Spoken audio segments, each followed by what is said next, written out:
Spring training ends today. It's the final tune-up before Thursday's opener.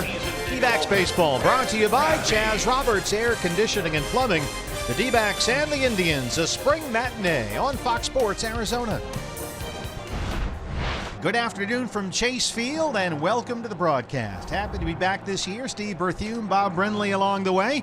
The final game on the spring schedule before Thursday's opener against the Colorado Rockies. And Bob, today it's the Indians, the final spring tune-up for Taijuan Walker. Yeah, Taijuan Walker figures to be shortened up a little bit today. He pitched into the sixth inning last time out against the Chicago White Sox, but in his final tune-up before facing the Dodgers next week, I expect Walker probably go 5 innings in this game, hopefully keep his pitch count down. He's going to throw a lot of important innings for this team this year.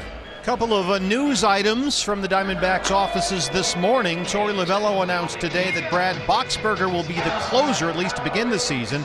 And Ketel Marte's contract extension made official. It could keep him a D-back for the next 7 years. Yeah, they've identified Ketel Marte as a guy that they can build a team around, whether it's at second base or shortstop, or perhaps a combination of the two. They really like what Ketel Marte brings to this team. It is the D-backs and the Indians. Taijuan Walker against former Diamondback Trevor Bauer. First pitch is coming up on Fox Sports Arizona. D-backs baseball on Fox Sports Arizona is brought to you by Ram Trucks. It's Ram Truck Month. Hurry in for a great deal or visit ramtrucks.com. By Chaz Roberts Air Conditioning and Plumbing. Choose Chaz. By Desert Ford Dealers. Visit your Desert Ford dealers and click buyfordnow.com for more. By Taco Bell, try the new $1 nacho fries here for a limited time. And by your Valley Honda dealers, where you'll get more standard features for less money.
Is brought to you by Sanderson Ford.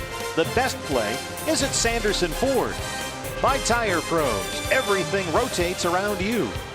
By Gila River Hotels and Casinos. The card by Gila River Casinos earns you rewards 10 times faster than ever before. Sign up for the card today. By White Claw Hard Seltzer, the purest hard seltzer in the world.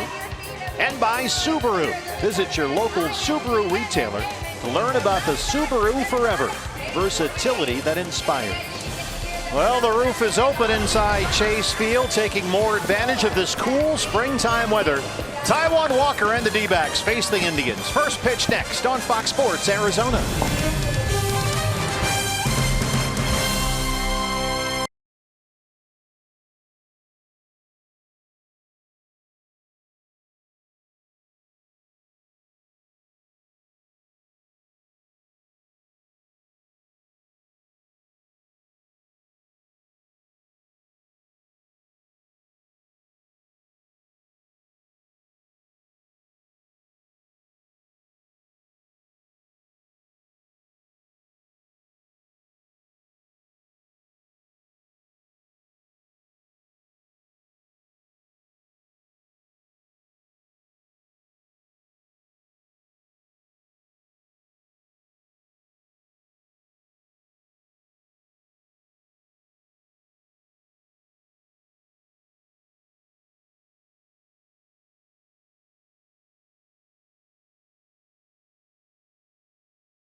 cloudy, 72 degrees inside Chase Field with the roof wide open. Steve Berthiaume, Bob Brenly, Kate Longworth along the way. It's the Indians and the Diamondbacks in the final spring game before Thursday's season opener here against the Colorado Rockies.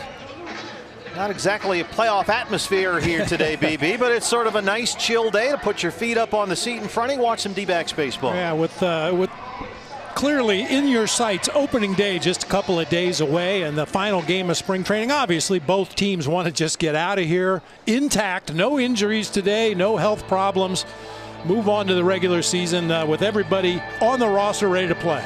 Well, the D-backs last year had a spring training record of 15, 15, and 2, and that is exactly their same record heading into this finale here today. Ketel Marte, the proud owner of a 5-year contract extension that was made official this morning. There are 2 option years that could keep him in Sedona Red for 7 seasons. They are all in, BB, on Ketel Marte. Yeah, they really like what they saw in limited time last year from Ketel Marte. As we mentioned in the open, this guy's very versatile, can play second or short, 2 very important defensive positions on the team, and provide some sock with that bat as well. I think they identified this guy. A perfect example of why it's not always the big names in the trade that end up being the good major league players. Ketel Marte kind of a throw-in that Gene Segura deal, and Marte's the guy that figures to be here in Arizona for at least 5 years, maybe longer. Hey, here's the guy who was the headliner in that trade, Taijuan Walker, as he takes the mound. With the roof open here at Chase Field. Taijuan last year 9-9 in 28 starts. His first season with the D-backs after coming over in that trade from Seattle. Mitch Haniger, Gene Segura going to the Mariners, and he is your Ram truck starter for the D-backs here today. Yeah, look for fastball command today from Taijuan. As you get down to the end of spring training, pitchers have gradually incorporated their secondary pitches into their repertoire, but now at final tune-up before your first real game of the season, you just want to work on command. Make sure you can move that fastball in and out, up and down, throw it for strikes when you want to. And Taijuan continuing to work on that cutter slider hybrid that he's had some success with this spring. We'll talk about that as we proceed forward. Here is the lineup for Terry Francona's Cleveland Indians. And it's a good lineup led by Francisco Lindor at the top. He'll be at shortstop. Roberto Perez is a designated hitter this afternoon. Jason Kipnis, the veteran, out at second base. Jose Ramirez, maybe the best player nobody knows about, playing third base for the Indians today. Yonder Alonso, former Padre, over at first base. Lonnie Chisenhall will be out in right field with Yan Gomes doing the catching. Bradley Zimmer in center field and Tyler Naquin in left field. Trevor Bauer, the right-hander, on the mound. And for the Diamondbacks defensively, this is, I think, a lot like we anticipate things will look Thursday night. The defense presented by E.D. Marshall. Yeah, looks a lot like the opening day lineup. David Peralta in left, A.J. Pollock in center. Chris Owings filling in for Steven Souza Jr., who's on the disabled list out in right field. It'll be Jake Lamb and Nick Ahmed on the left side of the infield. Ketel Marte and Paul Goldschmidt on the right side, with Alex Avila behind the plate for big right-hander Taijuan Walker. Pat Hoberg is our plate umpire here this afternoon. The final spring game here in 2018 before Thursday's opener. Francisco Lindor, the shortstop, leads it off for the Indians.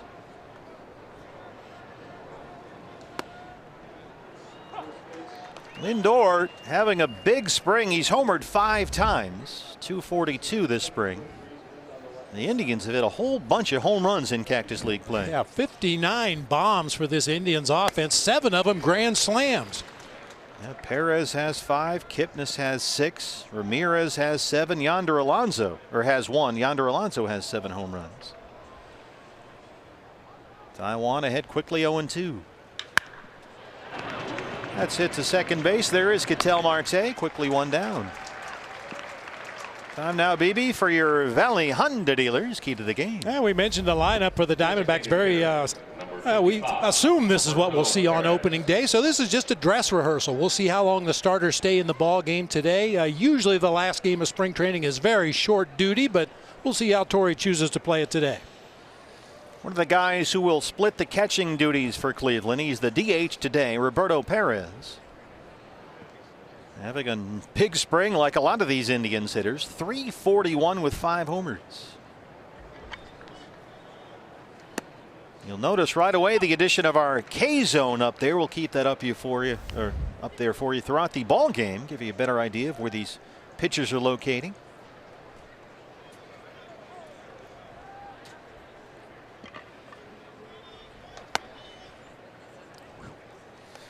That's a good pitch right there. Taiwan really used that to his benefit last year. That high four-seam fastball across the top of the zone. Unfortunately, didn't get the call that time from Pat Hobart. It will be interesting to see in the era now of swing playing, everybody trying to lift the ball up in the air, how many pitchers try to counter that by working up in the strike zone. I think it's an area that not very many pitchers want to exploit because guys get the ball in the air and they tend to leave the ballpark. But with so many guys in the uppercut swing now, if you can scoot it up there just a little bit higher than they can handle, you should get a lot of easy pop-ups. Fastball there, missed inside, and it's 3 balls and 1 strike on Roberto Perez with Jason Kipnis, the Sun Devil, on deck.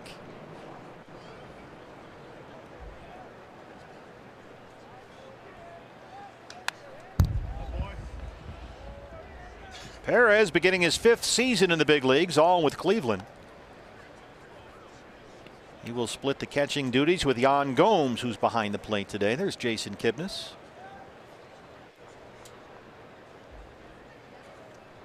Full count, 3-2.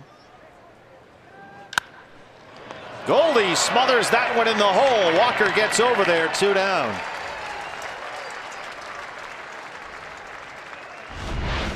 You mentioned second year for Taijuan Walker with the Diamondbacks, and if he learned anything last year, it's that you have to get over and cover first base on anything hit to that right side because Paul Goldschmidt can really cover some ground over there.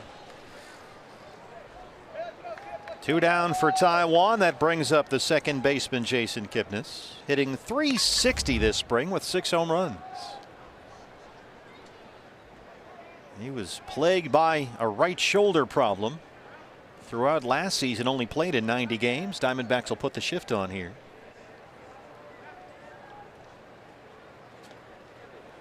But Kipnis healthy again this year, and he's returning to form. Second round pick by the Indians out of ASU back in 2009.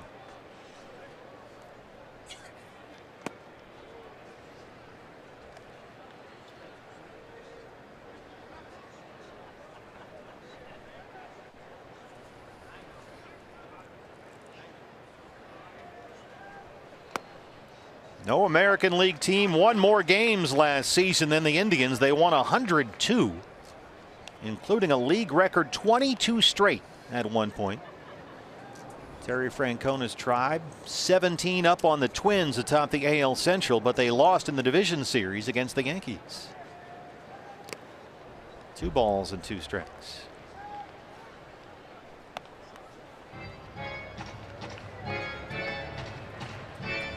Jose Ramirez would be next.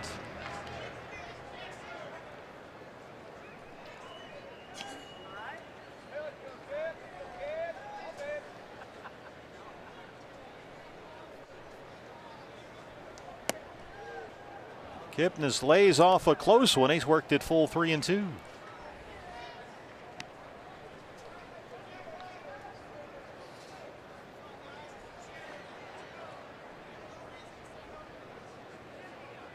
Alex Avila, one of the offseason acquisitions, behind the plate today. Swing and a miss. A 1-2-3 first for Taijuan Walker. D-backs coming up.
It's Trevor Bauer, the former D-back draftee.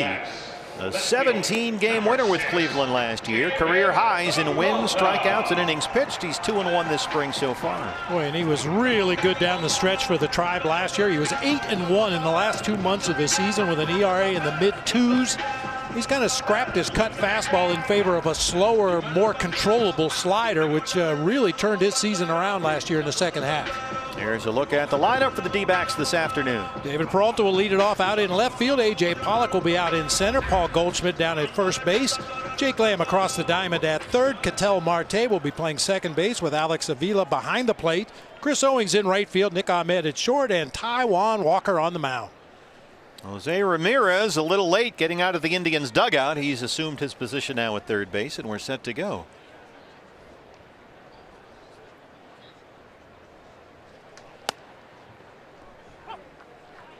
Peralta 421 this spring with a home run.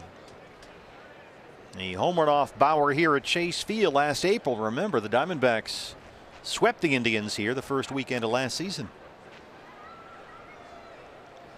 I believe last year the Diamondbacks played the Indians at the end of spring training just like this. The Indians went to Anaheim to open their season and then came right back here to Chase Field to play against the Diamondbacks in the regular season. That was a big key for the D-backs last year, taking 3 of 4 from the Giants and then sweeping Cleveland here on the opening homestand. They get off to a roaring start.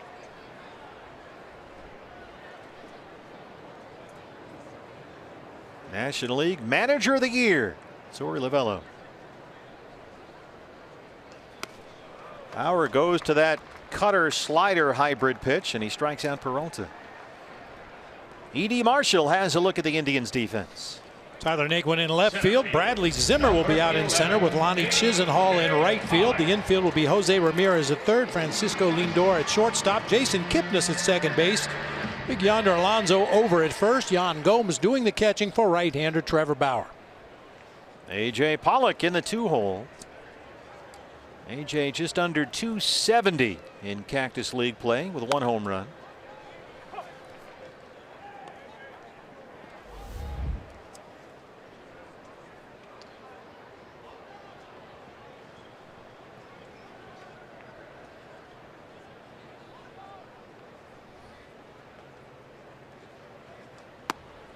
Slow curveballs in there for a strike, and it's 0-2. You mentioned control. That has always been the issue for Trevor Bauer. A big-time strikeout pitcher. His numbers would say that over the course of his career, as well as this spring. He punches out a lot of guys, but unfortunately it takes him a lot of pitches to do it usually. That is a fair ball by Ramirez and down the left field line. Tyler Naquin has it in the corner. A.J. Pollock has his 4th double this spring. Right down the chalk. A.J. gets out in front of this breaking ball. A curveball that just kind of hung up on the inside corner of the plate, able to keep it fair right down that third base line. An easy 1-out double, setting the table for Goldie, Lamb, Marte, and others, hopefully. Here is Paul Goldschmidt. Goldie was a triple shy of the cycle last night here. 318 on the spring with 3 homers. A home run last night off Carlos Carrasco. By the way, they are using the humidor balls in these 2 games against Indians, and this was Goldie with the humidor baseball last night. Didn't seem to bother him. That kind of contact right there, you could hit a sweat sock out of the ballpark. Boy, did he crush that one. And there were a few, though, that looked like they were hit well enough to leave the ballpark that didn't quite make it. It was interesting. Zach Greinke had some loud fly ball outs early in his start last night that you wonder if the humidor bogged them down just a bit. They stayed in the park. Greinke was tremendous last night. 6 innings, gave up only 1 hit. 1 out, Pollock at second, 1-1 on Goldie.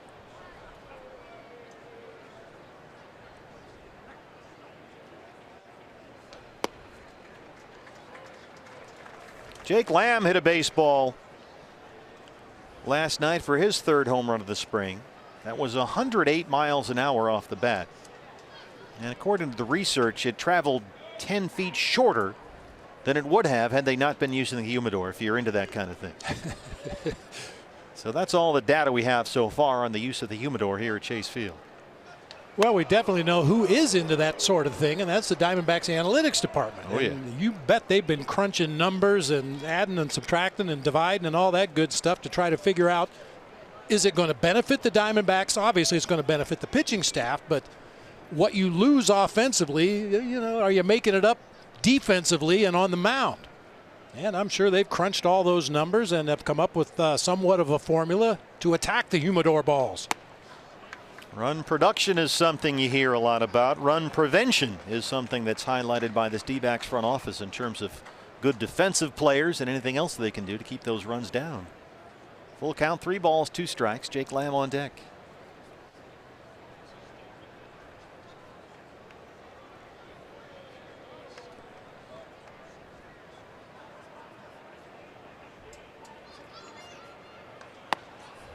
Goldie checked his swing. Bauer dropped it in there. His second strikeout, 2 down. Third baseman, number It looks like just a get-me-over breaking ball right here from Trevor Bauer. I mentioned he's not throwing as many cutters. He's gone more to that legitimate slider, a pitch that he feels he can command in the zone a little bit better, and got Goldie to look at one that time for strike 3. Jake Lamb, 3 homers and 14 RBIs this spring. He's really heating up at the plate in the final week here this spring. Trying to get Pollock home from second with 2 outs.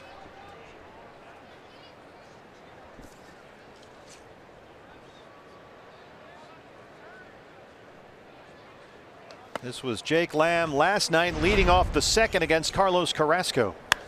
Woo.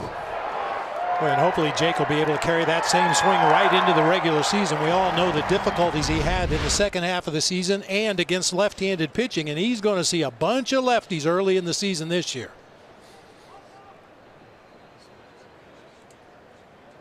Yeah, we were in Torey Lovullo's office this morning, and Torey has the master plan up on the board there. And you're right, the Dodgers come in here after the Rockies, and they will start 3 left-hand pitchers in that series. And the Rockies have a left-hander starting on Friday.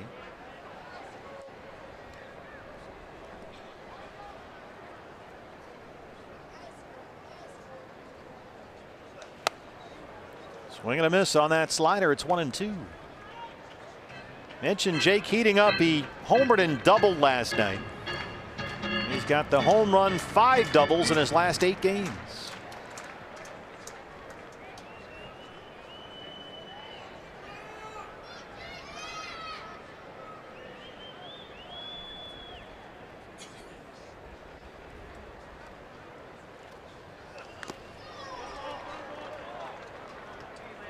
Bauer's having a lot of luck with that pitch so far.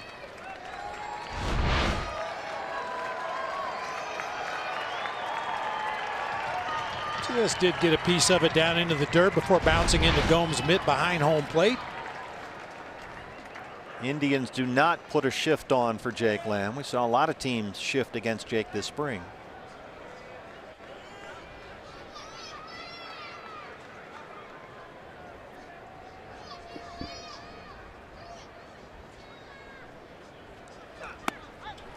Called strike 3, a fastball, 3 strikeouts for Bauer. He strands the 1-out double. No score, the D-backs and the Indians.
Diamondbacks' final game of the spring, and the big news out here at Chase Field today, the Diamondbacks making it official. 24-year-old Ketel Marte is worth $24 million, according to the Diamondbacks, who have inked the young rising star to a 5-year deal. Mike Hazen calling the versatile shortstop a dynamic player, citing his approach on offense and consistent defense. Torre went on to say last year Marte faced challenges both in the game and his personal life, and always handled them the way a Diamondback should. It's clear this ball club excited to build the team around him. Kate, he has proven to be a very dynamic player, certainly, since he arrived at midseason last year up from Reno. And we've got a last-minute change here. Terry Francona came out to check with the plate umpire Pat Hoberg. Jose Ramirez is due up, but we're going to see Eric Gonzalez instead. Apparently there's a problem with Ramirez.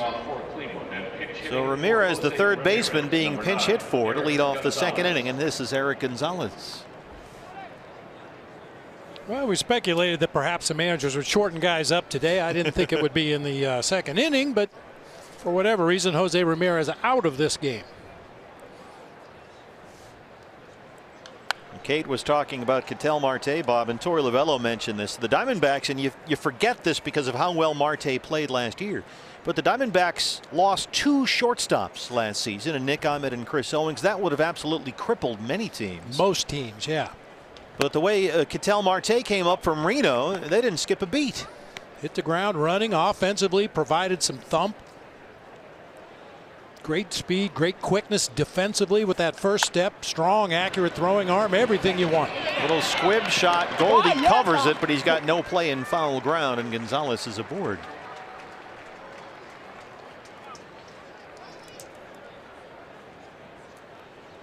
Marte figures to see most of his time this year at second base with Nick Ahmed and Chris Owings back healthy. That's a base hit for Gonzalez, brings up Yonder Alonso. But Ketel will see some time at shortstop as well. They'll move some pieces around. One of the newest Indians, Yonder Alonso, 7 home runs. He's hitting .370 this spring. A couple of strikeouts against Zach Greinke last night for Alonso.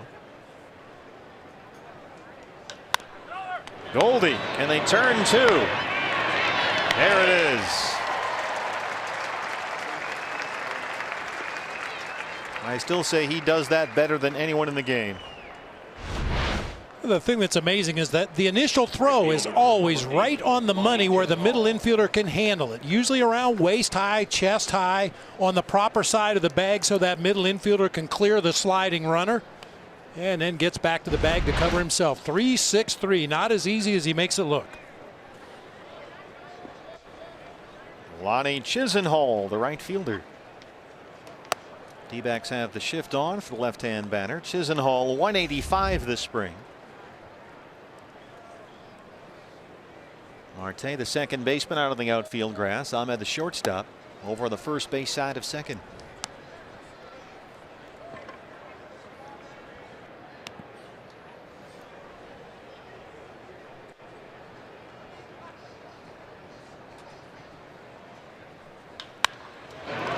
There is Ketel Marte, a pretty backhand pick. That's why they want to keep him around. No score, D-backs and the Indians.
First 20,000 fans will take home this 1998 replica jersey, courtesy of Chase. Visit dbacks.com/20. Things still appear to be on track for Zach Greinke to start that game after he was brilliant here last night, as the D-backs celebrate 20 seasons of Diamondbacks baseball this year. All kinds of 20th anniversary items available in the team shops here at Chase Field. I wasn't sure how the purple and the Sedona red was going to work together on that anniversary patch, but it looks really good. Here is Ketel Marte. He'll lead off the second against Trevor Bauer. And Marte has been outstanding offensively this spring. He's hitting .436. Eric Gonzalez, who hit for Ramirez, takes over at third base.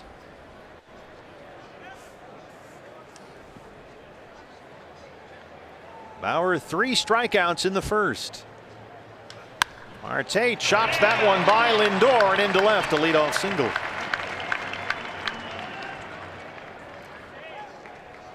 You don't get many by Francisco Lindor.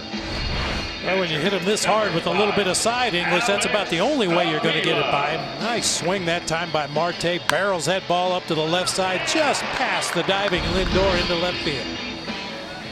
That'll bring up the catcher, Alex Avila. Signed as a free agent at the end of January. Got a 2-year deal. A quiet spring, 3 for 27 so far with a home run.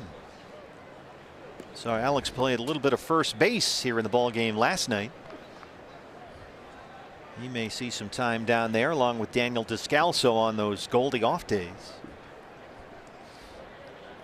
They roll around, what, every 3 years or so, a Goldie off day? Every Halley's Comet and Blue Moon.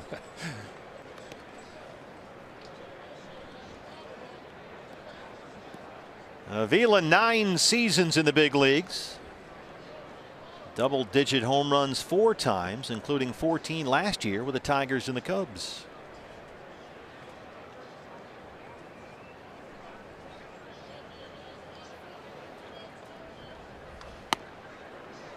Change up from Bauer, it's 1-1. And with the way this team grows facial hair, he found the right spot. Yeah, you get the feeling Alex is one of those guys that could shave in the morning and look like this at game time at 7 o'clock at night. He did shave this morning. He might have, yeah. Devin Marrero, one of the newer Diamondbacks, a contender as well. Former Sun Devil, acquired from the Red Sox the other day.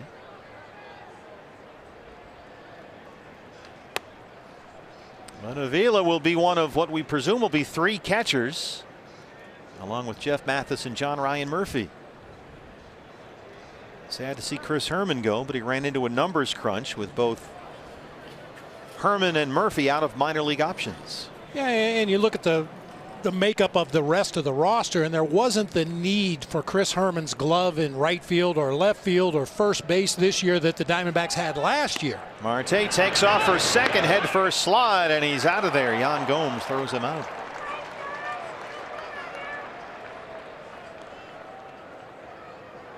I think a lot of that is because of the new role they envision for Chris Owings playing all over the field. Yeah, super utility kind of a guy, especially when Steven Souza Jr. comes back from the disabled list. At that point, Chris Owings will be freed up to give them a lot of different guys a day off if Torrey chooses to go that direction. And at least in the meantime, with Owings seeing a lot of time in right field, we'll see Devin Marrero in that utility infielder role, as Bauer drops a curveball in there for his 4th strikeout.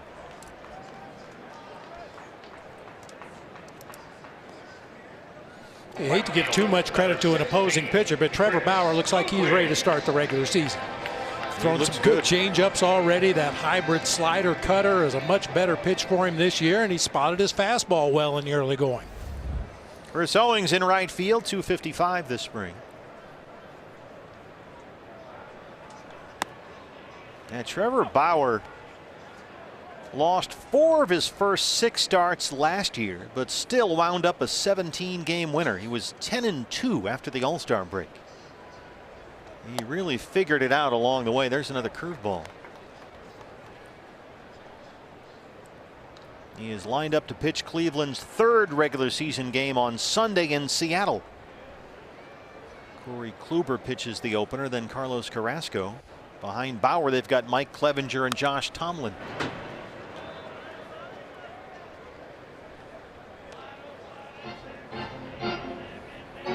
What do you think of this new role for Chris Owings? I think he's well suited for it. It really just depends on his mental approach to that job. I mean, there are a lot of good, really good utility players in Major League Baseball, and you can make a lot of money and get a lot of at-bats if you can do the things that Chris Owings can do. Play outfield, play infield, use him as a double switch partner late in the ball game, use him as a pinch runner if he doesn't start the game. A lot of ways that Chris Owings will get involved in play this year, not playing the same position every day. Those numbers for CO limited to just under 100 games last year because of that broken finger. That was at the end of July, trying to lay down a bunt against the Cardinals' Lance Lynn. Had surgery the next day. Lance Lynn now in Minnesota. Nick Ahmed on deck.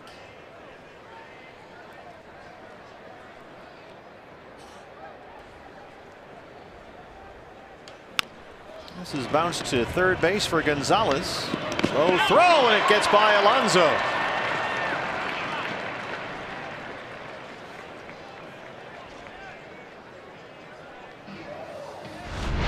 Well, Gonzalez, as we documented, came into the game for Jose Ramirez. Probably didn't have a lot of time to loosen up that throwing arm and just spikes one in the dirt to Alonso at first base. It bounced up and over into the dugout. So Chris Owings on at second base with 2 outs in the inning. E5 for Gonzalez. Brings up Nick Ahmed. Nick having a good spring, 310. He's homered twice. Although he struck out 4 times in 4 at-bats of the ball game here last night. The golden sombrero. Get him out of the way now. Exactly.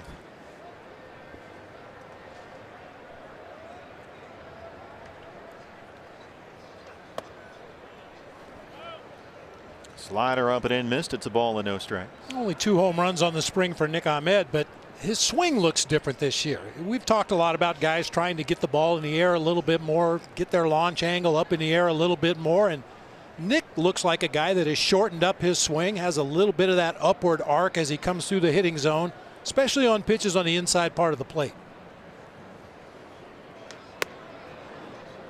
Another breaking ball got away from Bauer. It's 2-0. You see a lot of guys, and we talked about this a moment ago, focused on launch angle and trying to lift the baseball up in the air. So a lot of major league hitters are lowering their hands in their batting stance, try and get to that ball quicker.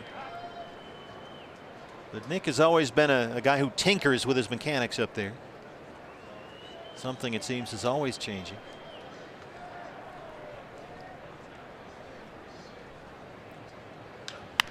Gonzalez one more time.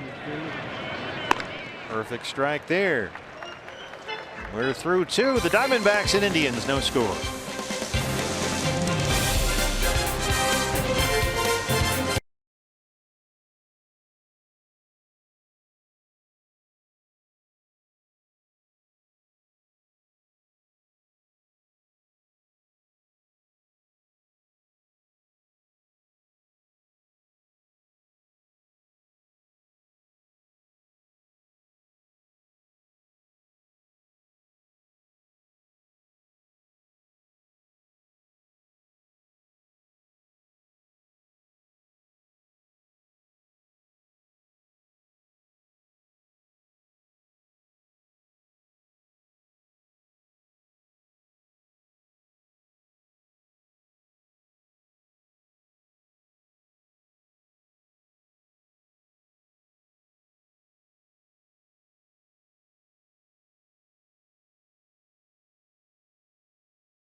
Indians. Only 2 days to go until opening day, coming up here Thursday night. And the D-backs are set to start the season against the Rockies. Our coverage begins at 5 o'clock, a special 2-hour D-backs Live pregame show. only on Fox Sports Arizona and streaming live on Fox Sports Go. I notice our producer Brad the Big Dog Weimer approving a shot of a guy in a Michigan shirt. What a surprise that is. Yeah. Gloating about their Final Four appearance. I don't know why he didn't foul either. 4-point game, 15 seconds, foul somebody. Seemed like certainly a valid question. UCLA, not so much. Jan Gomes will lead off the third against Taiwan Walker. How did Ohio do this year? Yep. All right. They didn't qualify for the NIT, nothing? No, they didn't make it this year. All right. So like a lot of other people, I've jumped on that Loyola Chicago bandwagon. They're a lot of fun. Yeah. Underdog story. Sister Jean or whatever her name is. I mean, that's what we needed. We didn't need 4 powerhouse teams in the Final Four. Yeah, you got to have one underdog. Yeah, somebody. Can't just be chalk all the way to San Antonio. I think they're an 11 seed. Yeah, I think you're right. Sister Jean is an international sensation, as she points out.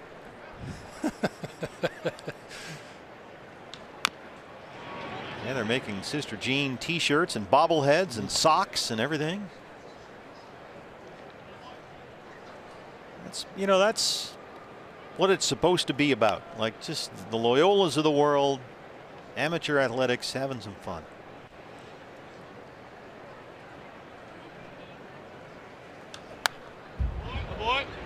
That one caught by the protective netting, and that's one of the new features here at Chase Field this year. We should get that in. The net extends all the way around the infield. The old and new right there, all the way to the far end of each dugout. So if you've got an infield box seat, you are fully protected here at the ballpark. All 30 major league teams quickly lining up to get that done in their ballparks. Well, ideally everybody brings their glove to the ballpark and they're able to defend themselves when those foul balls go screaming up into the stands. But unfortunately, some people get distracted by social media or whatever the case may be. So we want to make sure they're protected. That's a fair ball. Long throw for Lamb. Jake, yeah! Jan Gomes able to beat it out. Gomes showing some good speed down that first baseline. Jake Lamb gets to it in good shape. Maybe a little too deliberate in winding up to make this throw across the diamond, and Gomes made him pay. Beat it out for an infield hit. Using that catcher speed that we so often refer to. He has deceptive speed. He's a lot slower than he looks. Here's Bradley Zimmer, the center fielder. 229 and 3 homers this spring.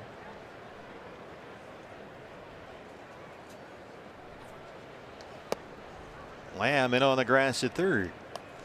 Indians beginning the season with Michael Brantley on the disabled list, coming back from that right ankle surgery last October. But Brantley has been playing. Had a home run the other day, in fact, for Cleveland, but they're slow playing him into the year. He's always such a critical part of this lineup for Terry Francona. So it's Zimmer in center and Naquin in left today.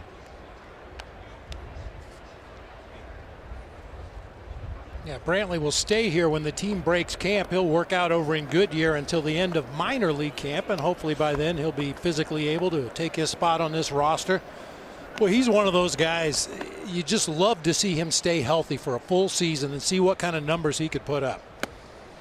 And so many serious problems for Michael Brantley over the course of his career. He was an all-star last year, but slowed down for much of the second half of last season by that ankle problem.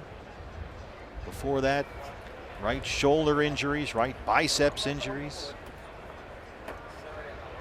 1-2 on Zimmer.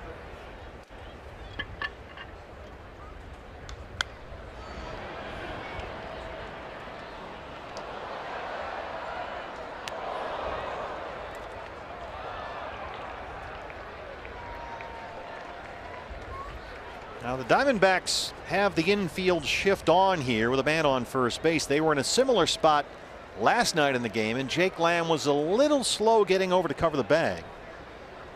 When you try and turn what would be, say, a 4-5-3 double play with a third baseman taking the turn at second. And that's something that you sort of have to drill into guys when you put these defensive shifts on. Yeah, when teams really first started to play these exaggerated shifts a few years ago, I don't think they were prepared for a play like you just mentioned. A ground ball hit to the right side and your third baseman becomes the pivot man on a double play. I think a lot of teams realize that if we're going to play this shift, we need to make the plays that we're going to have during the course of the ball game. So we've seen the Diamondbacks and pretty much every team work on that shift defense, and where does everybody go when the ball's put into play? Who's responsible for this? Who's responsible for that? And I think after the first year or two, everybody's kind of caught up with it, but there will be those occasions when guys are just a little slow getting over there to cover. And Jason Kipnis hit a double play ball in the 4th inning last night, and Jake almost sort of forgot for a second to get over there with the shift on and was a step late, and they weren't able to turn the double play. Something the third baseman never had to think about up until a few years ago. There's the Taiwan split finger pitch, missed, and it's a full count on Zimmer, 3-2. Well, you can, Tyler Naquin on deck. I'm sorry, partner. You can just see the difference in some of the teams defensively. When everybody started these exaggerated pull shifts, the ball would be put into play, and you could almost sense everybody looking at each other. Where am I supposed to go? Exactly. What am I supposed to do now? Well, teams have worked on it. They've practiced it. They've simulated situations that will come up during the course of the game, and hopefully much better able to handle it now. That one knuckled on Avila. A fastball that Zimmer just did get a piece of. Got a bigger piece of Avila. Yeah, unfortunately, you get a little exposed. A pitch up in the zone, you start to come out of your crouch, and then the ball is just fouled down into the inner right thigh there. That can't feel good.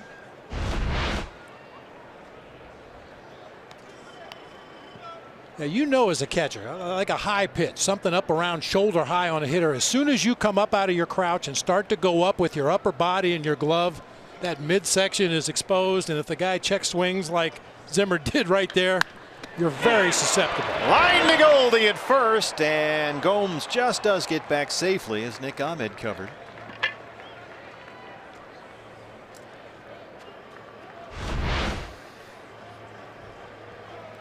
A good reaction by Gomes at second base. You can see on the replay there, just kind of froze in his tracks, which is what you're taught to do as a base runner. Freeze on a line drive with less than 2 outs, and Gomes executed it perfectly and stayed out of the double play. And again, with the shift on there, Ahmed in a different spot, so he was a little further away from the bag than he might normally be, and they're not able to double off Gomes. Naquin, 283 and 2 homers, the left fielder. They weren't sure he was going to make the team coming out of spring training, but he is here. Been a little bit of a disappointing run for Naquin last couple of years. Last season, only 40 big league plate appearances. Bothered by slumps and a lower back problem. Had a terrific rookie season 2 years ago. Last year, spent most of his time at AAA Columbus.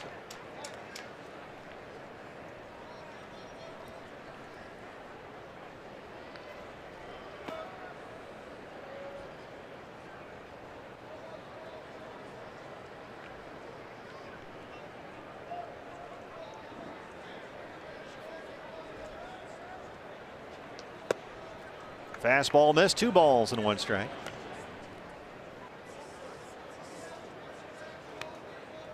Taijuan Walker's previous outing was last Thursday against the White Sox. He got up to 90 pitches in 5 2/3.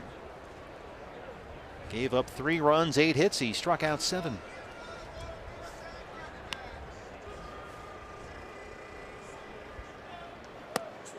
Taijuan appears on track to start the opener of that Dodgers series after the Sunday off day this week, which is yeah, we got a Sunday off day. We go Thursday, Friday, Saturday, Easter Sunday off, and then the Dodgers come in for a 3-game set. Taijuan figures to start that game Monday. We were talking about it before the ball game. I don't think I have ever been off on an Easter Sunday in my life. Well, here's something that makes 0 sense, and we were talking about this earlier. The Indians from here open up in Seattle. Now they play that Thursday opener in a game with a roof. Friday was left off, and they'll play Saturday and Sunday, which doesn't seem to make a whole lot of sense, having an off day to back up that opener when you've got a roof at Safeco Field. But that's what they're going to do. Yeah, you can certainly understand why you would do it in places where the weather could be a factor on opening day, and come back the next day, you know, and have your opening day the next day. But with a roof, I don't get that. So the Indians will just hang around Seattle on Friday, and they'll play Easter Sunday against the Mariners. Not a problem here, though. Outfield panel still closed. Roof is opened up. We'll keep going with Naquin. Taijuan last year a 3.49 ERA for the D-backs. That was a career best for him in his third full major league season.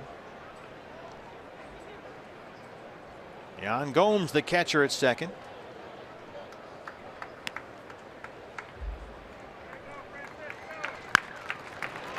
There's another one that's carved foul.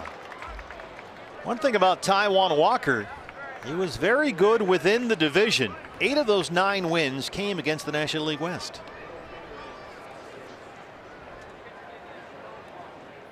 Got an elite fastball, real good split finger pitch. He's worked on a cutter slider hybrid pitch. Sometimes it acts more like a cutter, sometimes more like a slider. He can manipulate the baseball.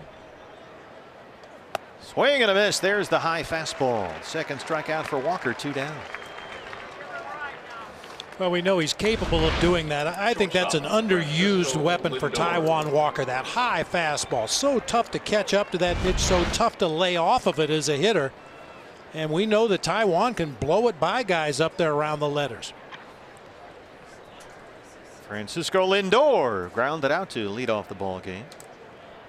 We are told that Jose Ramirez has a cut on his left middle finger, which is why he came out of the ball game. Replaced by Eric Gonzalez at third. Nice block by Alex Avila back there as the curveball's in the dirt. You know, we were talking on our last telecast about blocking balls in the dirt, and catchers have a tendency to want to get over there and get fingers down as they block the ball, but instead Avila just goes to the backhand. That ball's way over there in the left-handed batter's box. There's very little chance that you're going to be able to get out there in good blocking position and square your shoulders. So if you have to reach across and backhand while you're shifting, I think that's just fine, especially with the way the mitts are nowadays. Very flexible, very much like a first baseman's glove, as opposed to the old donut mitts where you needed 2 hands to catch everything. Alex just picked that ball out of the dirt like a first baseman. He moves pretty quickly for a guy who has been nicknamed Slow-Mo by David Peralta.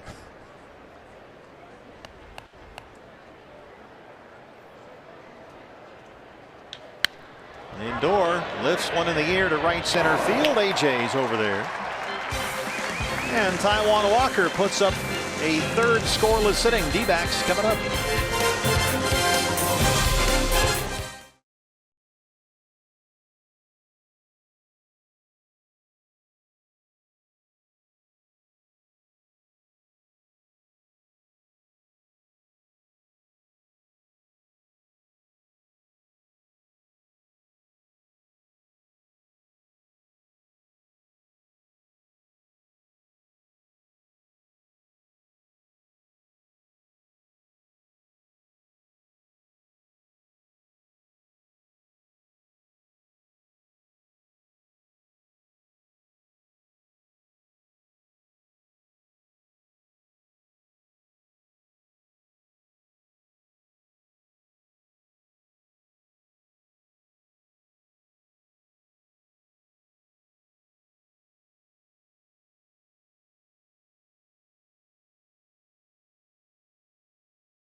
50-50 charity raffle presented by Arizona Lottery from home, along with all of us here at Chase Field. Tickets can be purchased online during every home game at dbacks.com/50-50 raffle. And the winning numbers will be revealed during the D-backs live postgame show. This is your chance from home to win half the pot here at Chase Field and help kids in our community. No score as we start the third. Taijuan Walker leads it off against Cleveland's Trevor Bauer. Diamondbacks electing not to use the designated hitter today. The Indians do have a DH in their lineup. Obviously, the National League pitchers have to get ready to swing that bat, and I'm sure Taijuan was looking forward to getting his hacks in today. Yeah, Taijuan had a long home run here out to left field last year. Really, Torey Lovullo waited until the last week to begin having his pitchers hit, taking no chances. So everybody's pretty much just had one turn through the rotation this spring when they've taken some hacks. Yeah, they've gotten some practice in the cage, I'm sure, the pitchers, especially with their bunting, but also swinging away, trying to do some damage. But to actually get out on the field and get to swing that bat, that's a whole different story for a pitcher.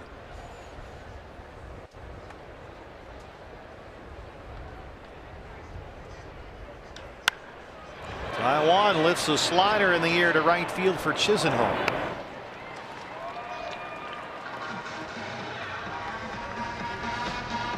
Here is David Peralta. We haven't seen David the last few games. He was scratched from the original starting lineup here last night. He's had a sore thumb after kind of jamming his hand the other day. But back in there today, that's good to see. And he was going to be the leadoff man for Torey Lovullo this year.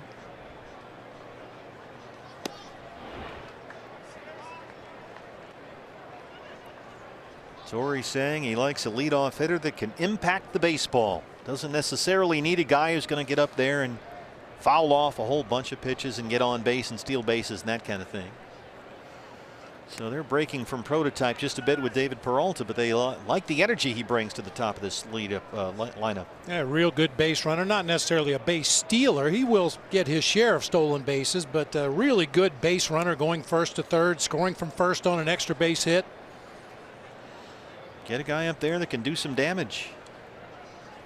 Charlie Blackmon, it's worked out pretty well for Colorado. Yeah. We'll see Blackmon here Thursday on opening night. Patrick Corbett against the Rockies' John Gray.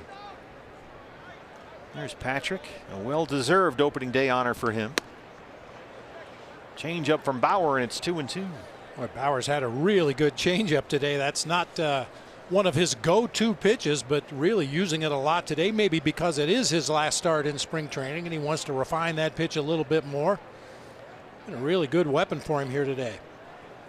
40 pitches, 27 for strikes.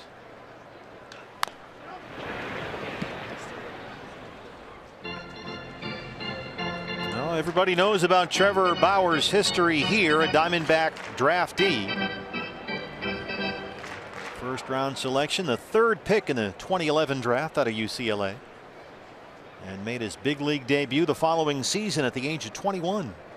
But some growing pains, forced to trade to Cleveland after that 2012 season. And last year Bauer finished 7th in the American League in strikeouts, 17 wins, only one shy of the league lead. A.J. Pollock on deck, full count on Peralta, 3-2.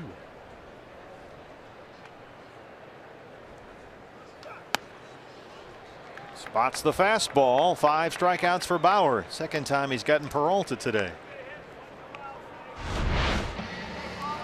He gets his third strikeout on a fastball. Just rears back and throws it to that outer third of the plate. He's mixed in so many off-speed pitches, especially early in the count. I think he's caught the Diamondbacks maybe anticipating an off-speed pitch in those 2 strikeouts, and he's been able to sneak that fastball in there. AJ doubled down the left field line his first time up. Starts him off with a curveball.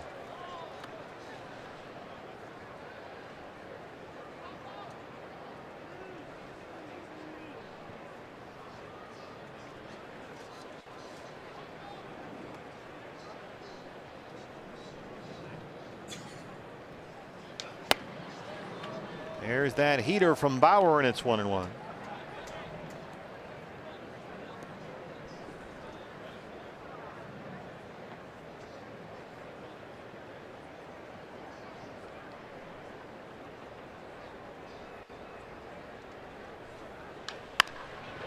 In the hole, Gonzalez in front of Lindor. And Trevor Bauer has retired 4 in a row. His first 1-2-3 inning. No score after 3.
And secure the best seats for the D-backs 20th anniversary season with the D-backs mini plan. You can select any game this year, including opening day or next week's Dodgers series, upcoming holiday games. Take your pick. Visit dbacks.com/mini-plan.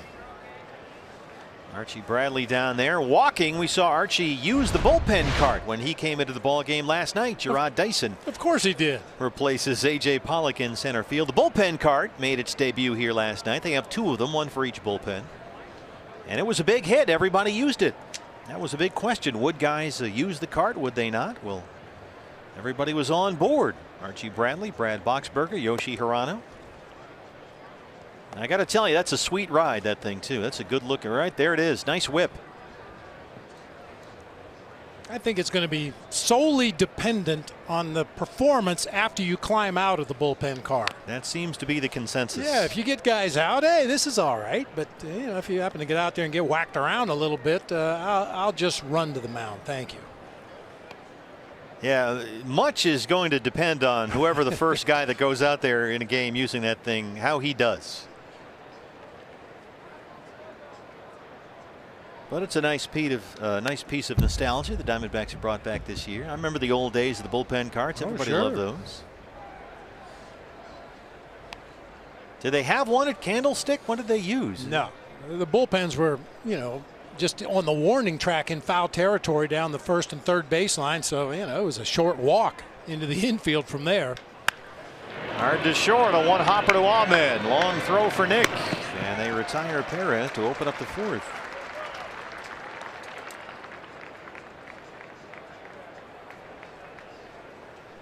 I thought maybe they'd have Crazy Crab drive it or something. You never know. Well, I don't know that Crazy Crab had his driver's license. He could barely walk, for crying out loud. A mascot so controversial, somebody made a documentary about it. They'll put the shift on for Jason Kipnis, who struck out to win the 1st. Slow curveball from Taiwan. What was the problem again with Crazy Crab? Why didn't that work?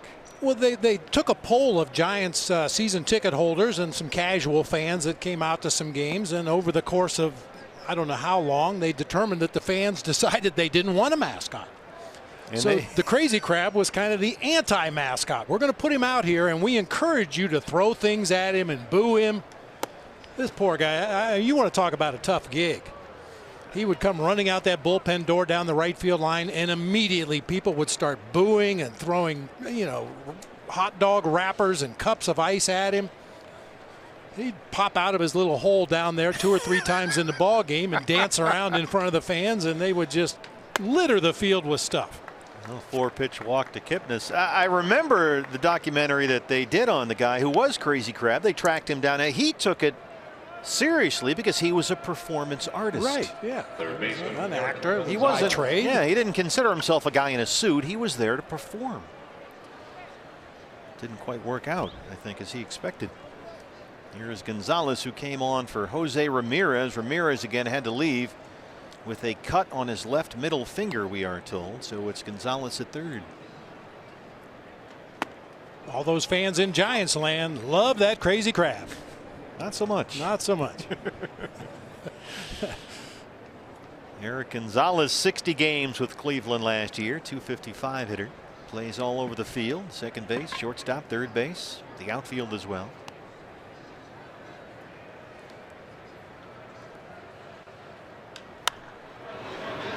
That's toward the seats along the right field line, and everybody runs out of room. You know, you were asking me about Chris Owings and his role as the super utility guy this year, and I think we're seeing a lot more and more teams looking for that guy who can not only maybe play corner outfield, but you can bring him in and play him in the infield as well. I mean, it used to be you carried an extra outfielder who was only an outfielder. You carried an extra middle infielder who could play short. You carried an extra middle infielder who could play second. I think now teams, because they carry more pitchers, are looking for those guys who can not only play an outfield position, but maybe even come in and play infield if you needed them to. That's why Chris Owings is seemingly perfectly suited for that job. You can really basically put him anywhere on the field. Well, there are so many guys, if you look at some of these major league rosters, who fill that role, and Ben Zobrist was the one that Torey Lovullo mentioned, but you've got Kike Hernandez with the Dodgers, and Hernan Perez in Milwaukee, Pat Valaika in Colorado, Jose Ramirez here for the Indians for a while. It just, as you said, with teams going with these big bullpens, it's a thin bench down there, so you need guys that can do more than one thing. 12 or 13 pitchers, doesn't leave you a lot of room for backup infielders and outfielders. There was a time in this game, and not that long ago, it seems like a long time ago, where the question was, are we going to carry 9 or 10 pitchers this year? It's amazing, isn't it? This is bounced over the mound. Ahmed steps on the bag for one, and they turn the double play. Second double play behind Taijuan Walker, who's worked 4 scoreless against the Indians.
Fourth inning.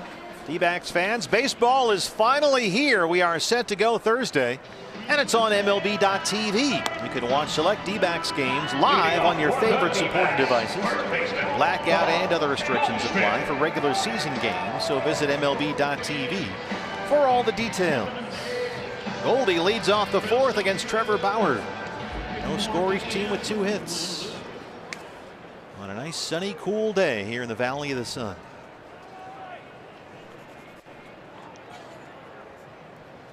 Kept waiting for the big spring warm-up when we'd see, you know, mid-80s, 90s. We had that in January. We didn't get it in March. Something's amiss.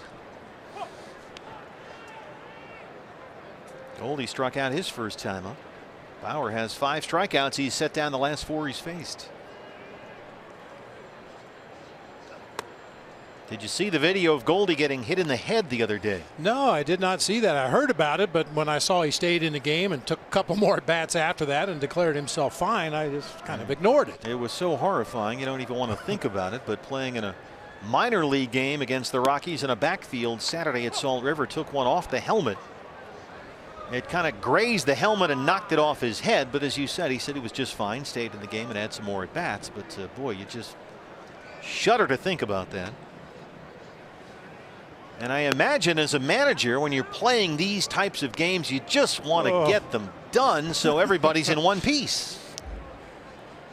Yeah, I mean, you're always trying to win. I don't care if it's a spring training game or a backfield B game or a regular season game. You're trying to win. You're trying to do what you can out there to win a ball game, as Goldie grounds out to short to start the inning.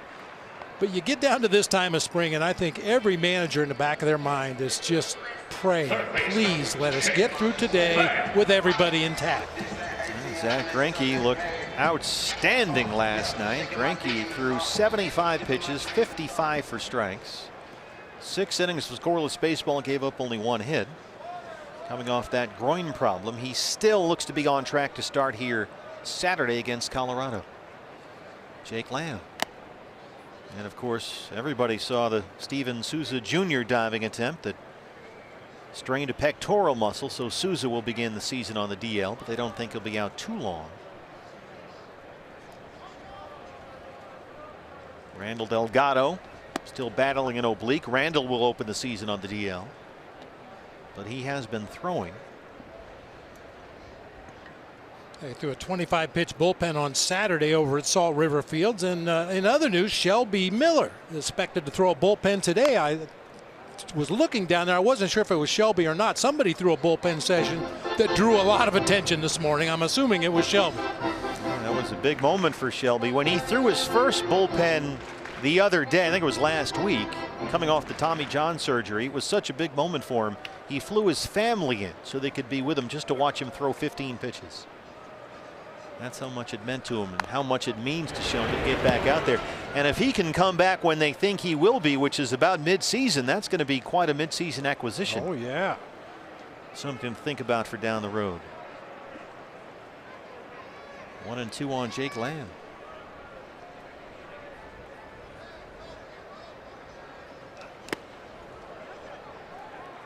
Bauer spiked a slider. It's 2 balls and 2 strikes.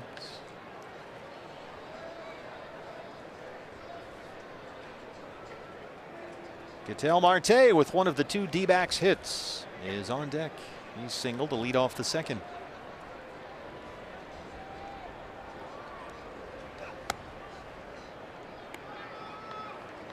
Full count, 3-2.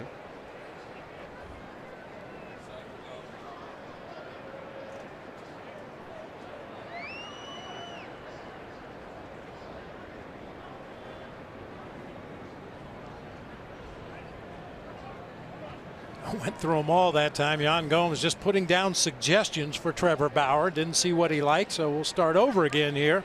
Well, Bauer is usually on his own program. He has been erratic, to say the least, over his 5 seasons in Cleveland. Tons of talent, but very little consistency. Led the league in walks 3 years ago, but the walk numbers have dropped over the past 2 seasons. And last year, Bauer averaged 10 strikeouts for every 9 innings pitched. He really put it together last season. Won 17 games. He's running out of fingers here. Yeah. All right, let's start over again. I've been thinking about throwing a knuckleball. Yeah, but we don't have a sign for that. Nope. He wants to go fastball. There you go. Fastball away. And he missed with it, his first base on balls. That's one of those things where pitchers will occasionally say, you know, I need a catcher to hang the right finger so I can stay in a rhythm out here on the mound. But he had to call timeout twice because he wasn't getting the pitch he wanted. Ultimately, they got to that fastball away, but by then he missed wildly over in the right-handed batter's box. And that's what pitchers will complain about sometimes with catchers that aren't good calling signs. You have to stand out there and shake your head so long you forget what pitch you wanted to throw. Here's Ketel Marte. Well, D-back fans will certainly remember Trevor Bauer's debut when he was shaking off Miguel Montero most of the afternoon, and that caused some problems and some conflicts. Guy making his major league debut, one shake-off after another. That didn't sit well with Miggy. I know from experience that can get between your ears as a catcher as well. I mean, you know, you do your homework, you study the opposing team, their strengths and weaknesses, you know your own pitcher and his strengths and weaknesses, you know the game situation, you have an idea what pitch you think should be called. And some pitchers are going to shake you off even if it is the right pitch. And that's when you get a little frustrated. Okay, I've done my homework. I think I know what we're supposed to do right here, but you've got something else in mind, so we'll go with your plan since you're the pitcher and the numbers are going to go on your baseball card, and then you better execute your pitch.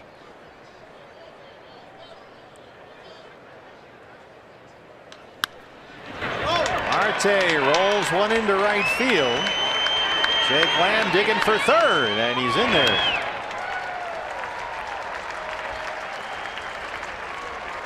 Ketel Marte 2 for 2. Scooped it. Had to go down and get this one. That's a changeup way down. Caught it right off the end of the bat. A real wristy swing that time, but finds a hole on the right side, putting Diamondbacks on the corners with only one out in the inning. Alex Avila will be the hitter.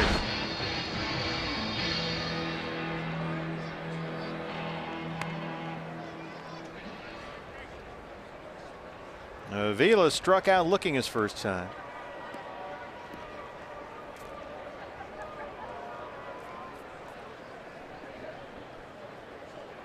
Gonzalez, the third baseman near the bag, the only defender on the left side of the infield.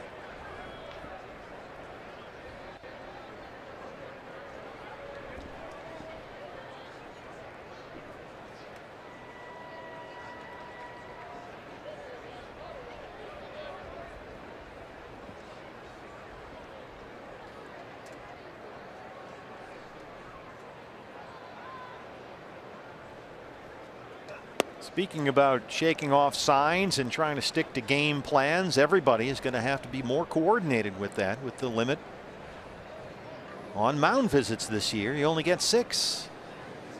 And pitchers are going to be expected to self-correct out there on the mound a little bit. They're not going to get the assistance that they've gotten from their catcher or their infielders from time to time, coming in, giving them words of encouragement or just giving them a little pause out there on the mound before throwing that next pitch. They're going to have to self-correct out there this year. They're not going to get visits from their psychologists across the infield. Now the umpires can decide if the catcher and the pitcher just can't get together on the side. They can give him an extra mound visit or 2 if they think it's going to cause a problem. But the limit is supposed to be a hard 6. Well, it definitely has made teams focus on getting and giving signs much more efficiently, much more deceptively than they ever have in the past. Torrey was talking about that this morning. Sign stealing is rampant all over the big leagues with all the video and everything. And that's what most of these conferences seem to be about. Changing signs, especially with the runner at second base. Catcher obviously has to go through a sequence of signs so that guy at second can't just peer in and see what pitch is coming. But when you get a guy on the mound that shakes off with the runner at second base, and you're forced to go through another sequence of signs and then another sequence of signs, that's where the game really gets slowed down. Our director Brian Moss giving us a shot of the scoreboard here that keeps track of the mound visits, much like you keep track of timeouts at a basketball game on the scoreboard. They're up there, each team with 6 so far. And so many times the visits to the mound were just a momentum breaker. You know, the other team was starting to make some noise. Maybe your pitcher was starting to nibble a little bit. They just break the momentum. Somebody run out there and talk to him for 15 or 20 seconds, and then we'll start over again. Peter Gammons wrote a column in The Athletic today that said in Game 7 of the World Series there were 90 mound visits. Wow. Seems a bit much. Well, that's Game 7 of a World Series. Granted, you're going to be a little more flexible, but something had to be done. And 89 of them were Wilson Contreras. The Wilson Contreras rule, as it should come to be known. Chris Owings on deck, full count on Avila. Lamb at third, Marte at first, and 1 out.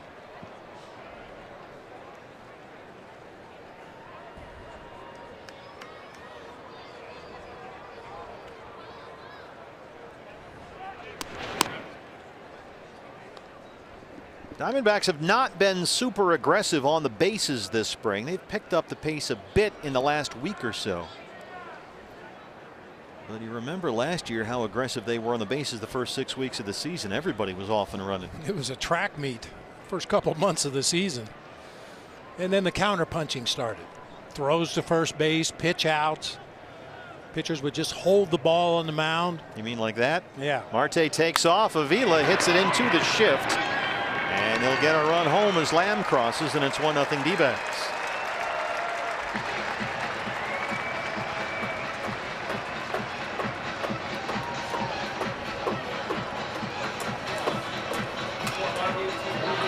Well, the fact that the Diamondbacks started the runner there at first base, Ketel Marte, kept them out of the double play and allowed that run to score. So 2 outs, Marte at second, and the batter is Chris Owings. He reached on an error his first time.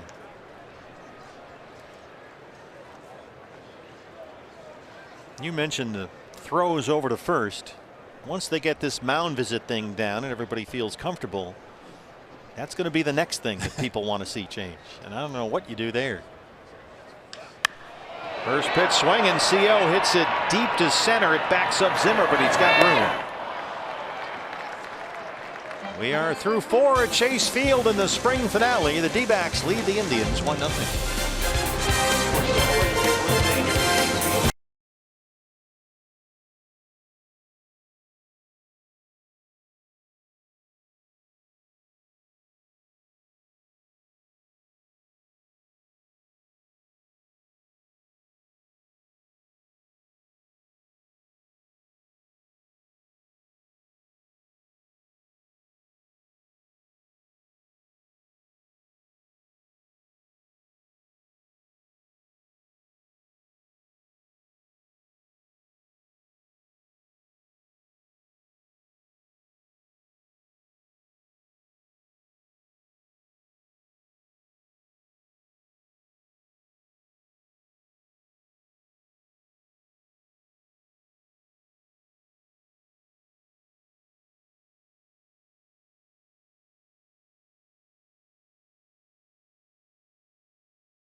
The 5th inning.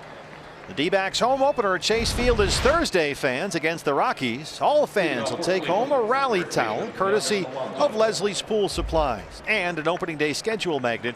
That's courtesy of Pepsi. Get your tickets. There's still some left. dbacks.com. A rematch with the Rockies. Beautiful day to be at the ballpark here in the spring finale.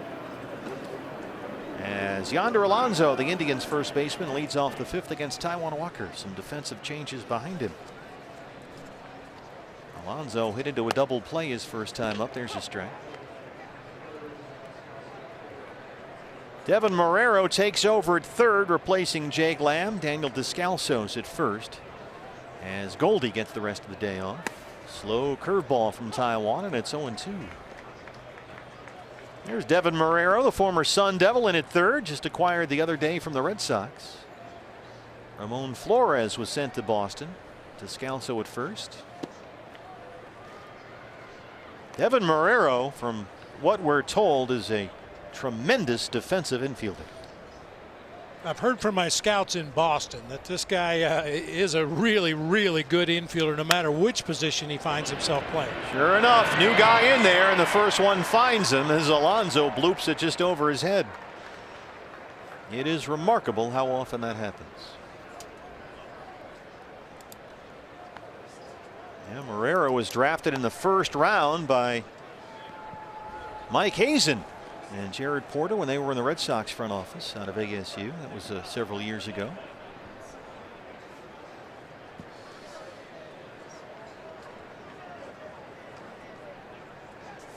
Got a pinch runner for Yonder Alonso. That might be Refsnyder.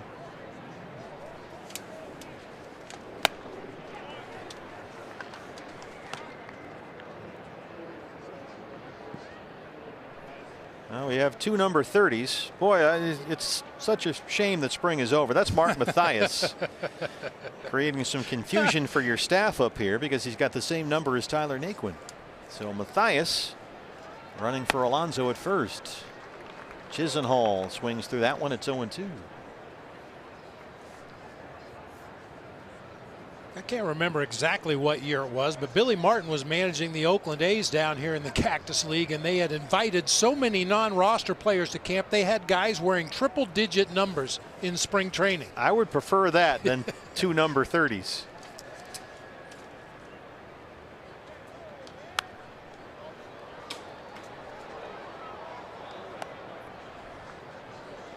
There is Mark Mathias. Both these ball clubs have a whole bunch of minor league guys here, and we assume it'll be a minor leaguer parade from this point on. Everybody wanted to just get out of these games healthy.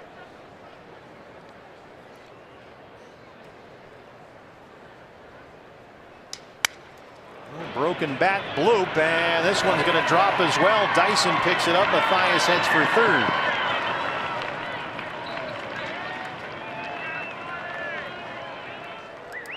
Base hit for Lonnie Chisenhall, and he'll come onto the ball game. The flare to the outfield, little cutter got in on the hands. You can see the splinters flying there at home plate as Chisenhall made contact. Little floater that drops in front. Dyson bobbled it momentarily. Had no play at third base anyway. 63, Clark Scolamario. Clark Scolamario will be the pinch runner for Lonnie Chisenhall. Scolamario, he said hopefully. Here's Yan Gomes, the catcher.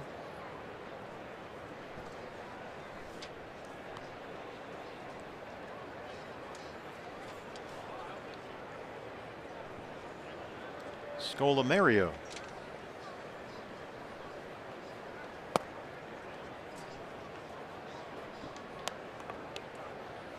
Partner, you remember former teammate of mine, Atlee Hammaker, left-handed pitcher. Of course, yeah. Started the All-Star game for the National League in 1983. Yan Gomes married Atlee Hammaker's daughter. There's all kinds of connections in baseball. Yan Gomes, one of the few major league players from Brazil. As baseball is catching on there, Brazil has some World Baseball Classic programs they've been running in recent years. Barry Larkin's been really involved with that. I remember Atlee Hammaker because he wore number 14, which was unusual for a pitcher. Very unusual. Gave up the first grand slam in All-Star game history to Fred Lynn. Yeah. So it's Mathias at third and Scolamario at first. 2 on, no outs.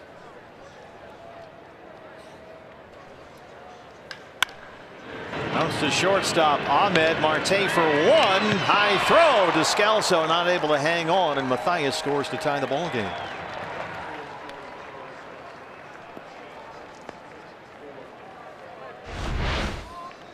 That was going to be a tough double play. Nick had to go way into the hole. Marte does a nice job of avoiding the runner. Unfortunately, the throw a little bit high to Daniel Descalso. If the 6'4" Paul Goldschmidt were over there at first base, it probably would have been a double play.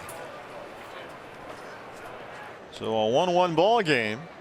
One out now in the 5th inning, and here's the center fielder Bradley Zimmer.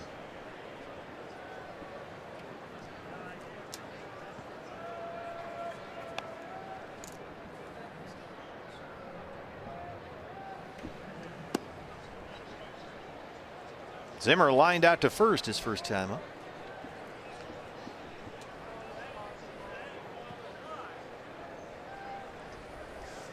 Gomes remains in the game. The catcher still running at first.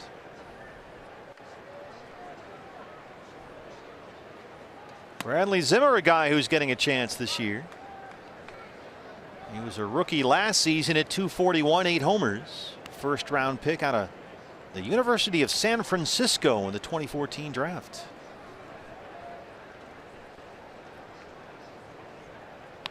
Played just over 100 games with Cleveland as a rookie last year.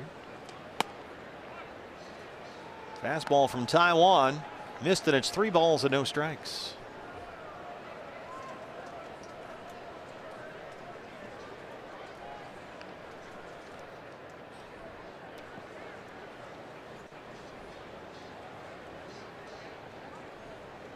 Walker at 76 pitches, no action as of yet in the D-back bullpen. I mentioned that Torrey perhaps would try to shorten up Taijuan Walker a little bit today, given this is his last start in spring training before the regular season, but he will have an extra day before his start against the Dodgers. So yeah, maybe Torrey's going to roll with Taijuan a little bit here. Nobody warming up in the bullpen yet.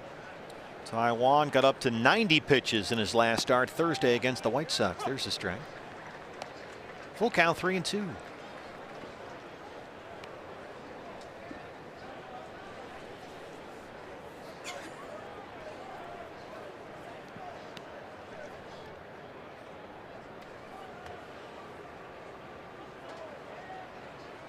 Change up.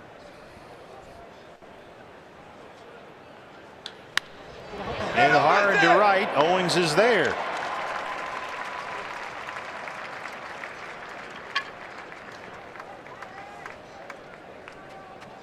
Left fielder Tyler Naquin.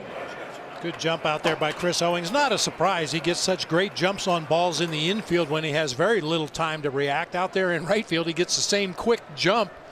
And with his speed, he's able to run down just about everything. Tyler Naquin, the left fielder.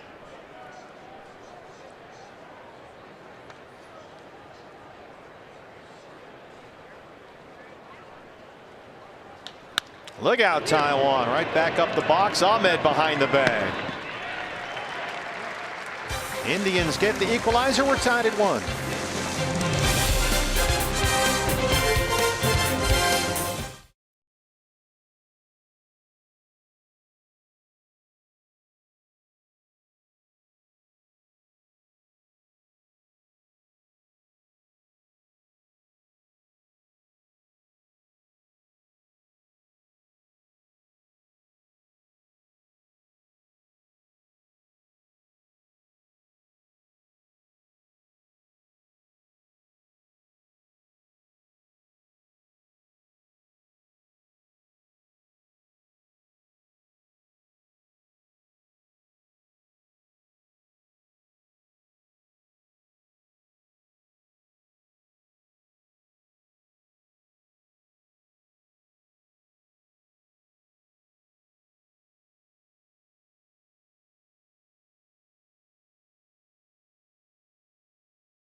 Proud to team Up with Girls Inc., inspiring all girls to be strong, smart, and bold. A combination of lasting mentoring relationships, safe pro-girl environments, and research-based programming equip girls to lead healthy lives, break the cycle of poverty, and become leaders in their communities. Visit foxsportsupports.com to learn more. Trevor Bauer back out there for his 6th inning of work in a 1-1 ball game, or pardon me, his 5th inning of work. Defensive changes behind him. Gonzalez moves from 3rd to 1st. Mark Mathias takes over at 3rd base. Scolamario is the new right fielder, and Rajay Davis is in center. Nick Ahmed grounded out his first time up, leads off the 5th. Slow breaking ball misses. It's 1-0.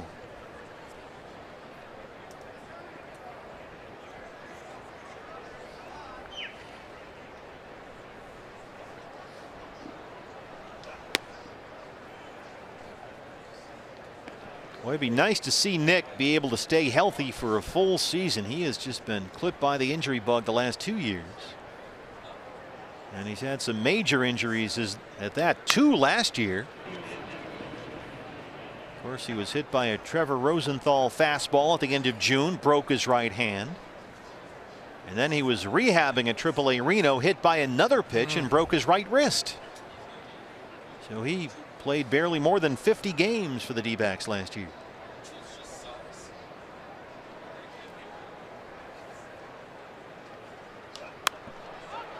I think if Nick Bob can stay healthy, he's come a long way with his offense. He just turned 28 years old about 2 weeks ago. This might be the year that he really puts it all together. Well, I agree with you. If he stays healthy, that's always been the key for Nick. And with his improved swing this year, at least in my eyes, an improved swing this year, I think he'll become much more of an offensive force than anybody ever anticipated. I think he's going to hit more home runs this year.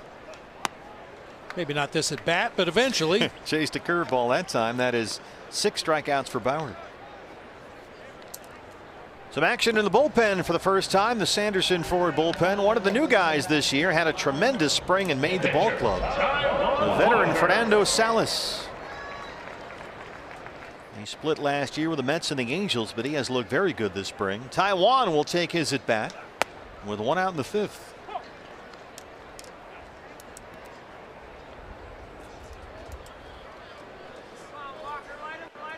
Bullpen competition was crowded this spring. They brought in a whole bunch of veteran arms.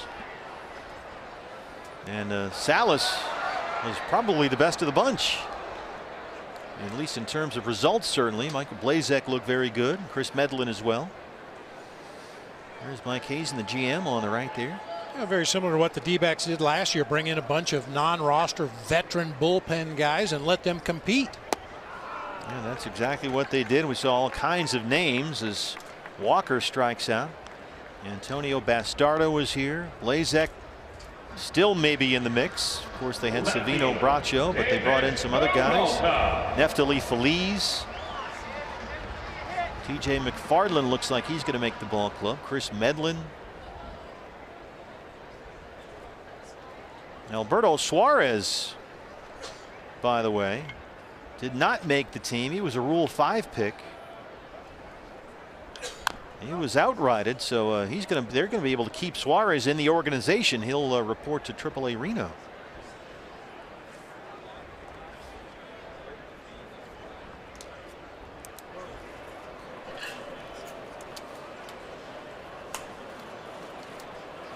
Peralta has struck out twice. He's down 0-1.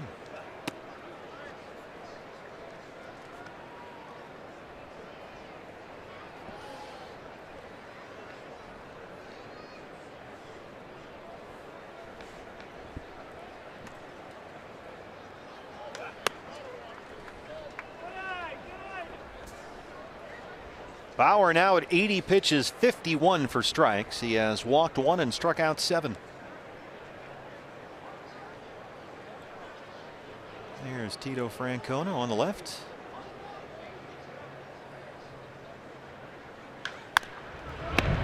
Gonzalez at first. So Bauer works a 1, 2, 3, 5th inning. We head to the 6th, tied at 1.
balls behind him. Taiwan 1 run on 4 hits in 5 innings. Our Chaz Roberts cool plays of the game. Solid tune-up for Taiwan Walker today. Mentioned fastball command. He had that working most of the afternoon through some great change-ups in the ball game today. And 5 solid innings of work, gave up only the 1 run. And that could have been erased had the Diamondbacks been able to turn that double play. Well, here it is. The debut of the D-backs bullpen cart. Your on-track pitching change gives us Fernando Salas, the right-hander who made the team this spring. He was terrific all spring long. Last season between the Mets and the Angels, 61 appearances, a 5.22 ERA. 32-year-old right-hander. 8 seasons in the big leagues with the Cardinals, the Angels, and the Mets. And a minor league deal and won a big league job. Francisco Lindor leads off the Indian 6th.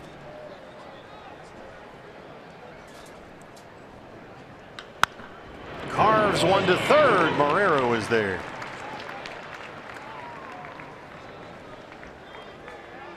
Devin Marrero figures to be the utility infielder, while Chris Owings is spending a lot of time in right field with Steven Souza Jr. injured, and Marrero can play second, short, third, an excellent defensive infielder.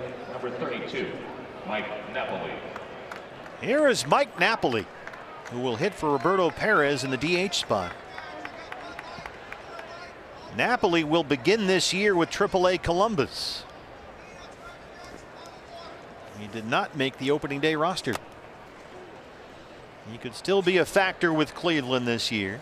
Terry Francona was quick to point out to reporters the other day that it was Napoli's decision to go to AAA, so that's what they're going to do and just see where it leads.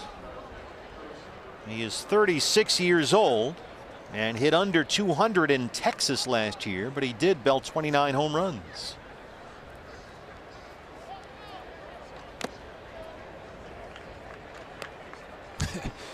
Mike Napoli was trying to get the ball in the air before it was trendy.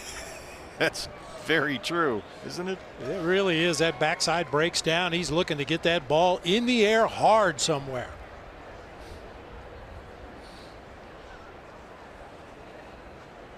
Well, no party at Napoli's just yet. See how long he lasts in Columbus, but boy, he's hit a few in his day.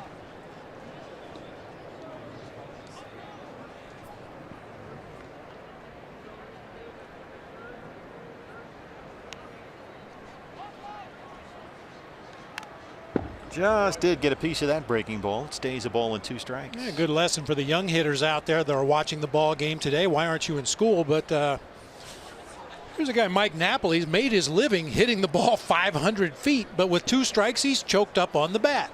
Just trying to get a little better bat control, make sure he makes contact, try to put the ball in play, avoid that strikeout. Although he's not averse to striking out. Always among the league leaders when he's playing a full season.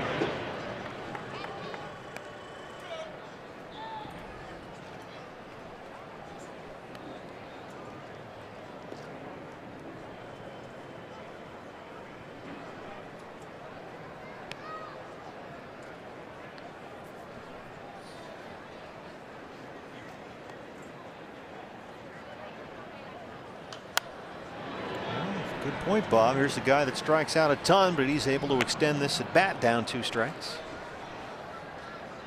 Choking up even an inch on the barrel of the, or on the handle of the bat rather, gives you a little bit better control of the barrel. Don't have as much bat to swing. You can be a little quicker, wait a little bit longer on those borderline pitches. And he launches one high in the air, deep left field, and there it goes. Mike Napoli. Don't count him out just yet. His second this spring.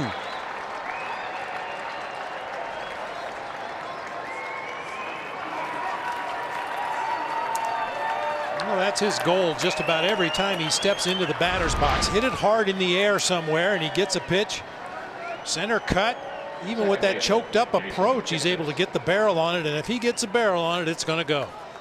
So Cleveland takes a 2-1 lead as Napoli takes Salas deep. That'll bring up Jason Kipnis.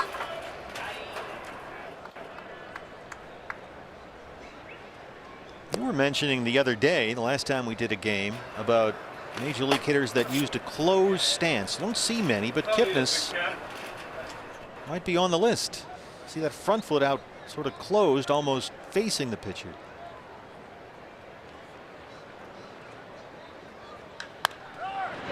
Descalso at first. He'll take it himself, 2 down.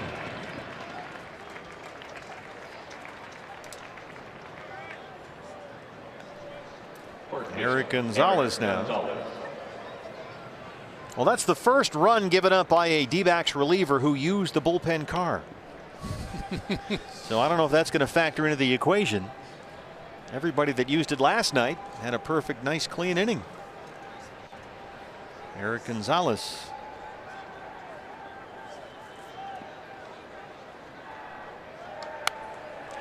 Get ready. Dennis Lamb was poised to make a catch there in our booth.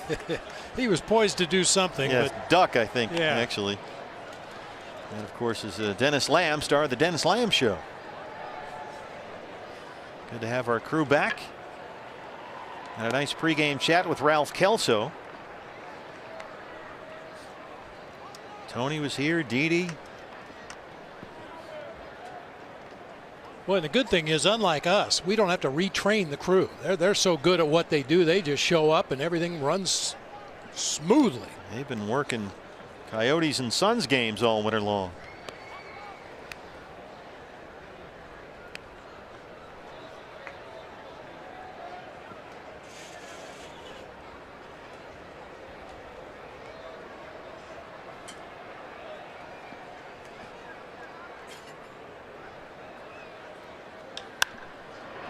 In the air to center field. Gerard Dyson out there drifting over near the pool. But Mike Napoli, a home run, gives the Indians a 2-1 lead.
You can commemorate Archie Bradley's wild card game triple. The Archie Bradley audio bobblehead. That's courtesy of Gila River Hotels and Casinos. Get yours coming up here Saturday, April 21st. The D-backs and the Padres. Visit dbacks.com. One of the biggest moments from a wild card game here at Chase Field last October. Andrew Miller. Speaking of Archie Bradley. Tor Lavello telling us today that we'll see Archie Bradley stay in the role that he had last year, which is kind of an Andrew Miller role. A guy that comes in, gets you some big outs in the 7th or 8th inning, doesn't necessarily close. And here is Andrew Miller to face Gerard Dyson.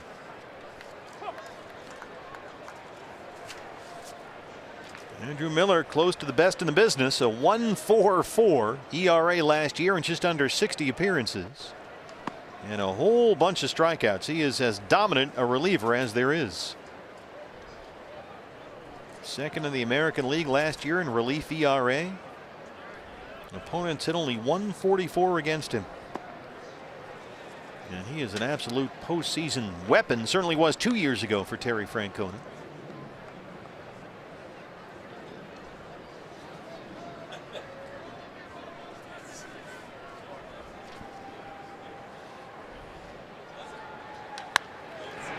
Second base.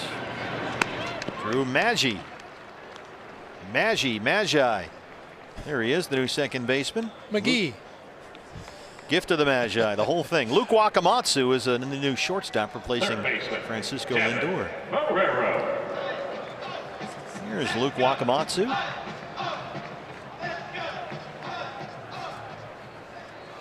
Here's a look at Devin Marrero, acquired the other day from the Boston Red Sox. Former first-round pick by the Red Sox out of ASU.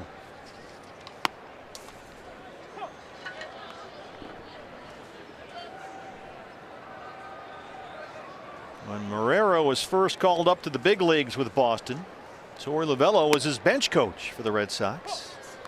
Mike Hazen, the D-backs GM, was among the group that drafted Marrero with the 24th pick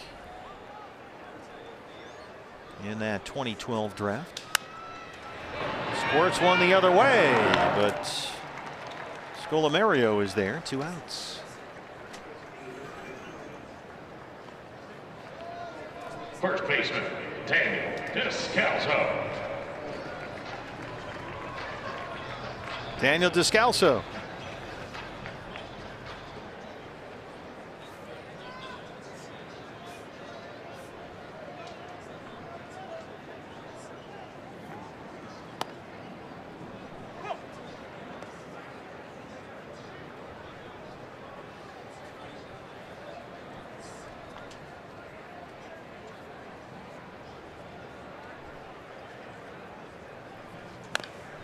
Check swing foul.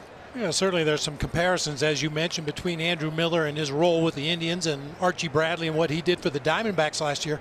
Andrew Miller was one of those guys, they kept trying to shoehorn him into a rotation, and as a starting pitcher, he had zero command. He would walk as many guys as he struck out.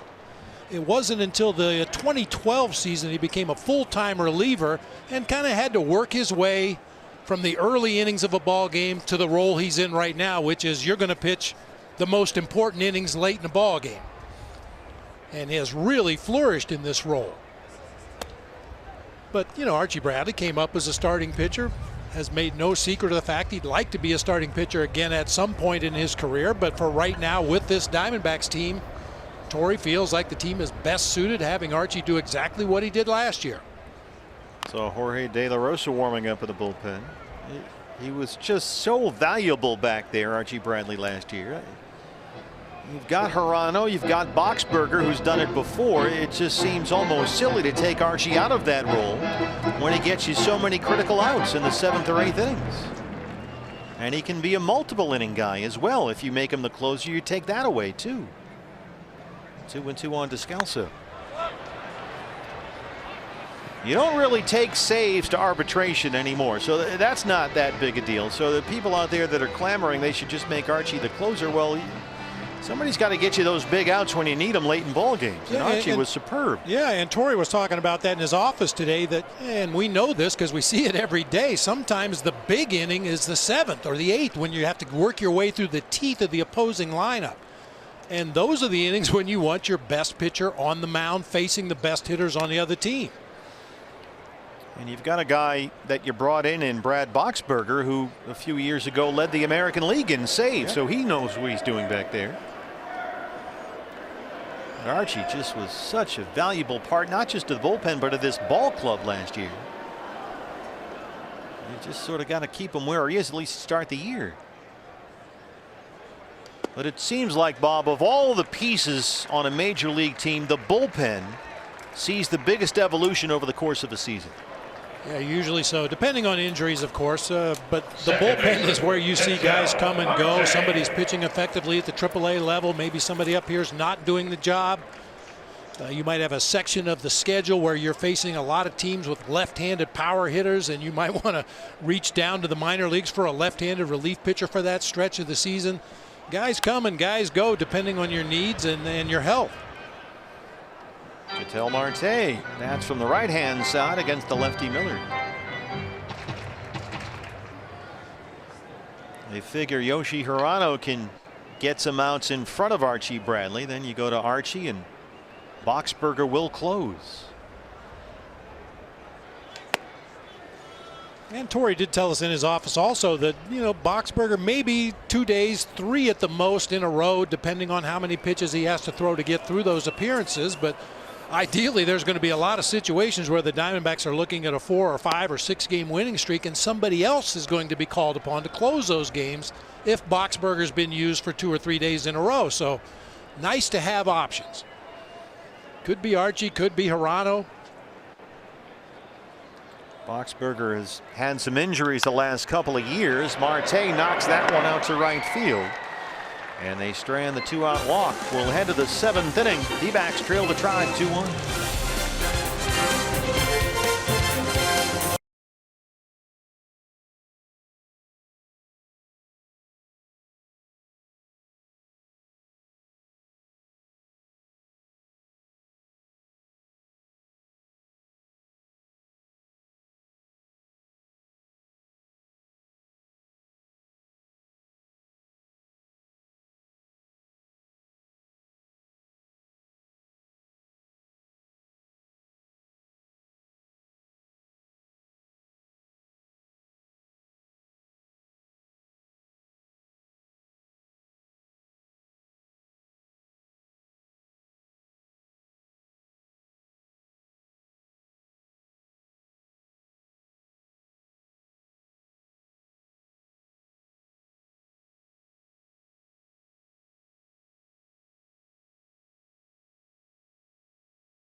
Season coming up before Thursday's opener. And the D-backs trail Cleveland 2-1. What's next brought to you by CenturyLink. Opening day here Thursday night. Patrick Corbin against the Rockies' John Gray. Well-deserved honor, I think, for Patrick Corbin, given Zach Greinke's groin injury. Patrick, the longest tenured member of this Diamondbacks pitching staff. He was slated to start opening day in Australia, if I'm not mistaken. That's when he injured his arm and had to have the surgery. But wait a long time for that opportunity to start opening day. And the reality is that if everybody stays healthy, all 5 starters are going to get their 31 or 32 starts. But there's something about opening day. Everybody wants to have at least one opening day start on their resume. On track pitching change gives us the left-hander Jorge De La Rosa back with the ball club this year.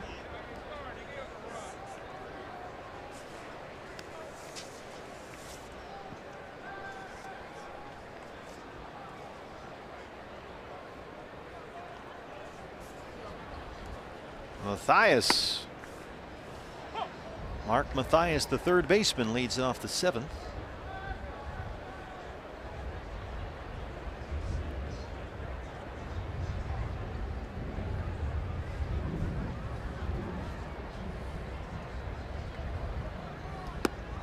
Diamondbacks will have Andrew Chafin, Jorge De La Rosa, and it looks like TJ McFarland from the left side of the bullpen this year. Nothing official as of yet.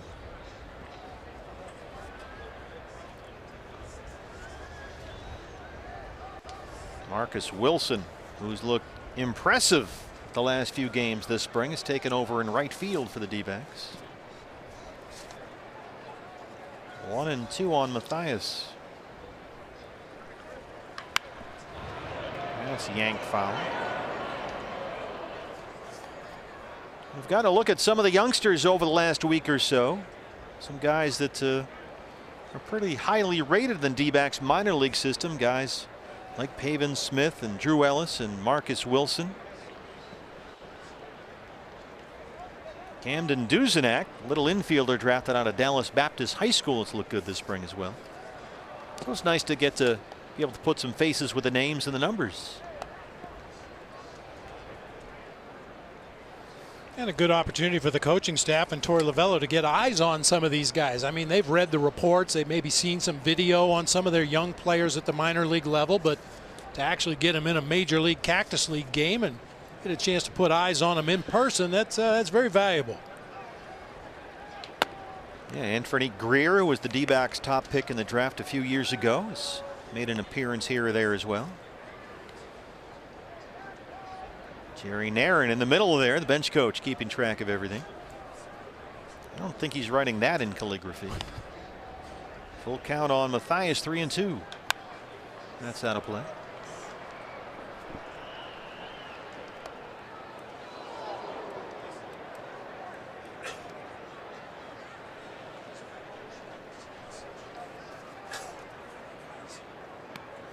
Clark Scolomario on deck.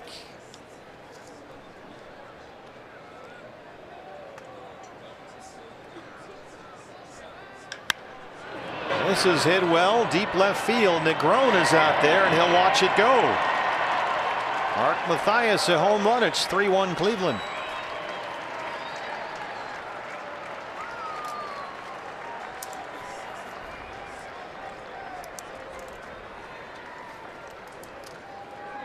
Pretty good at bat right there by Matthias. Fouled off a couple of very tough borderline pitches. Finally gets a 91-mile-an-hour heater right there on the inside part of the plate. You could tell by the sound of contact that one had a chance to go.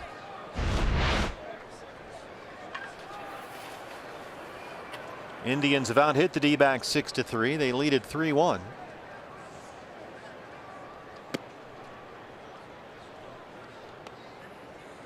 Clark Scolomario took over in right field.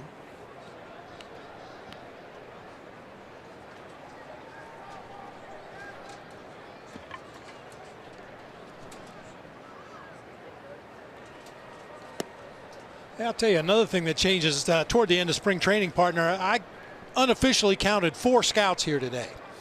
A regular Cactus League game, there might be 25 or 30 scouts there, grading and evaluating every player on the field for both teams, the major league scouts.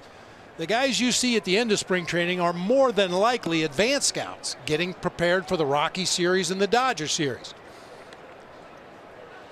Got plenty of seats available in the scout section today. It's been crowded all spring long. De La Rosa behind 3-0. There's the strike.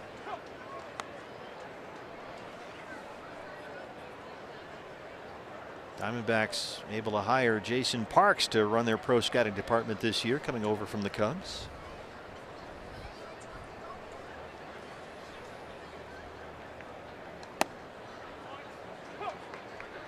Fastball's a strike, and it's full 3-2. Yan Gomes, the catcher, on deck. Do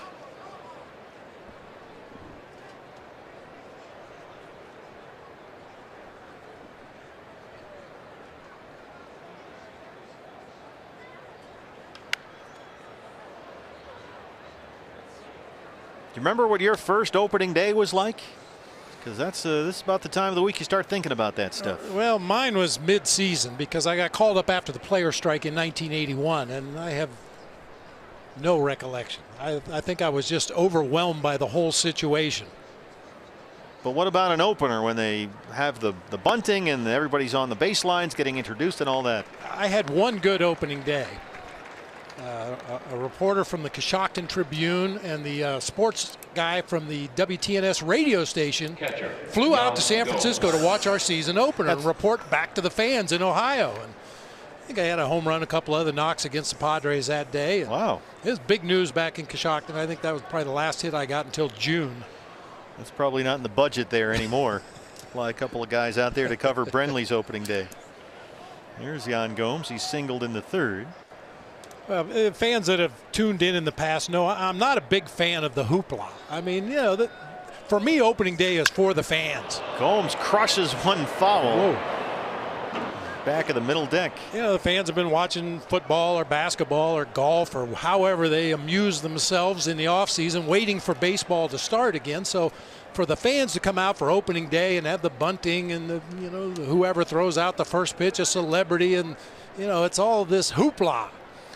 And for the players, you just want to get into the grind. You just want to wake up in the morning and not know what town you're in, not know whether you have a day game or a night game. You just know you're going to go out and play baseball. Opening day obviously is not like that. Well, we've been informed that Governor Ducey will proclaim March 29th as D-backs Day in the state of Arizona. As Gomes strikes out. That just makes it official. Every day is D-backs Day in Arizona. Should be. Yeah, Governor Ducey, along with Representative Chavez and Senator Fan, will proclaim March 29th as D-backs Day to celebrate the Diamondbacks' 20th opening day. Rajai Davis back with the Indians this year.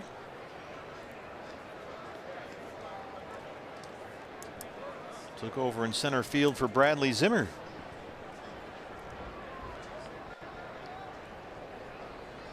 Davis part of the Indians' 2016 World Series run. Signed up for a return to Cleveland just as spring training camps opened up. Split last year between the A's and the Red Sox.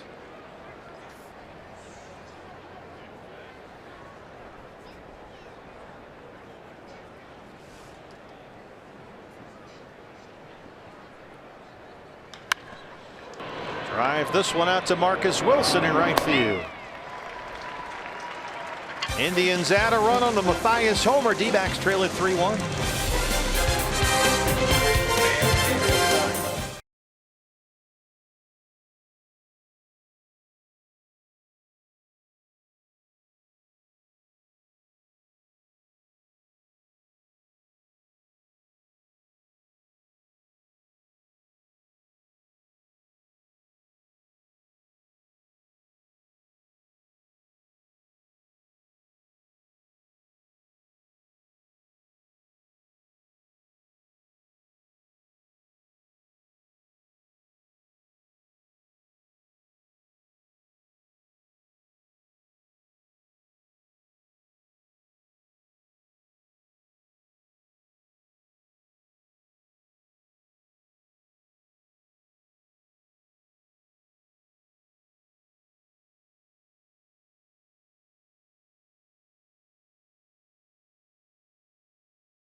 Up to Greg Schulte. 20 years of D-backs baseball celebrated with a tremendous display in center field. Check that out here at Chase Field. You can receive 15% off at Chase Field in the team shop when you use the card by Gila River Casinos.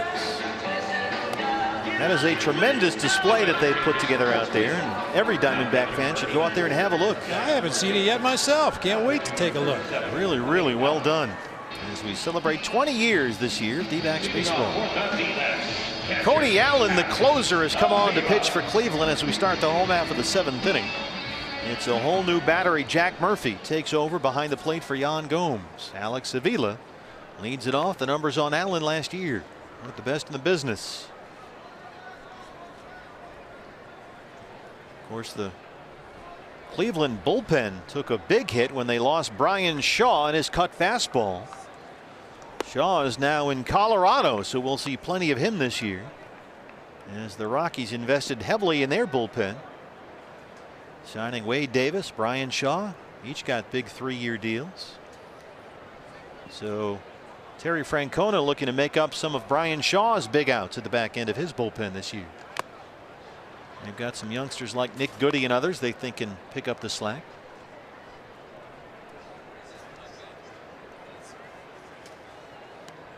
Well, if you're Terry Francona, ideally the slack is picked up by your starters. You get those guys to work a little deeper into the ball game, and you don't need that extra arm in the bullpen, but that's a big loss. That was a trademark of Torey Lovello here last year. A lot more faith in his starting pitchers. Bullpen didn't get busy when a guy gave up a base hit or two. He stuck with his guys, and that really set the tone. And don't believe for a minute that the starting pitchers didn't notice. Avila belts it into center, a leadoff single. That's just his 4th hit this spring. They anticipate a pinch runner here this late in the ball game for Alex Avila. And here he comes. And the winner is Drew Ellis. Right fielder, Marcus Wilson. Ellis will run for Avila.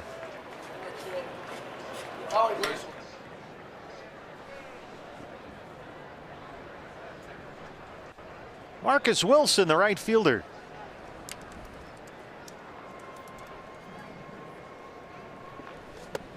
Marcus Wilson is a guy to watch, a 2nd-round pick by the D-backs out of high school in Gardena, California, in the 2014 draft.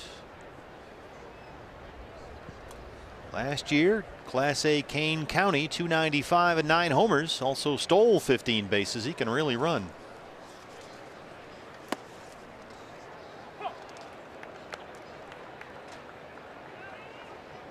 Marcus only 21 years old. He'll be 22 in August. 6'3", 175.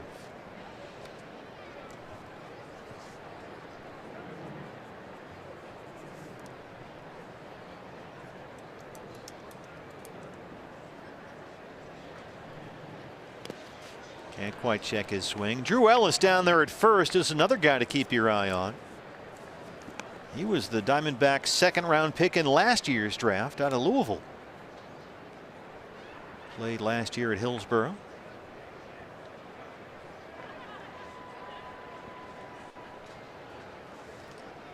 So we're getting a look at some of the future D-backs here this spring. Their minor league system, which was fairly barren when Mike Hazen's front office took over last year, made some real steps forward last season. It's going to be a process. Guys like Pavin Smith and Drew Ellis and Marcus Wilson and some others start to make some noise.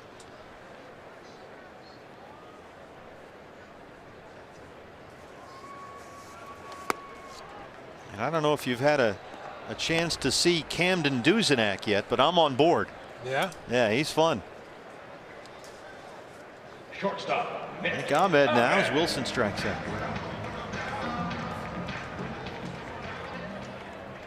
Tough at bat there for Marcus Wilson. Borderline pitch at best for strike 3. Right out there off the outside corner. You get a veteran pitcher like Cody Allen on the mound pitching to a young minor league player, and he carved him up with a little help from Pat Hoberg behind the plate.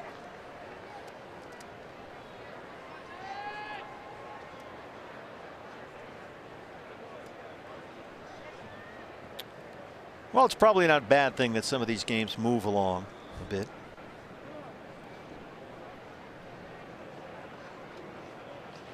All in advance of Thursday's opening day. D-backs and Rockies here. Patrick Corbin and John Gray.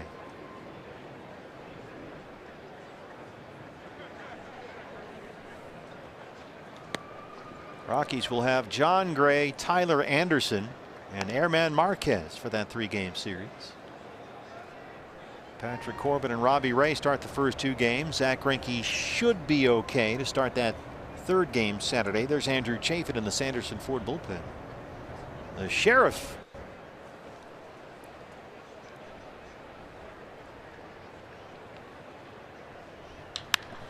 Ahmed sends one out to left field. Naquin's out there to cover. 2 down. Christopher Negron now. left fielder, Christopher Negron. You know, in this game we're all evaluated by numbers and your stats and what have you done so far.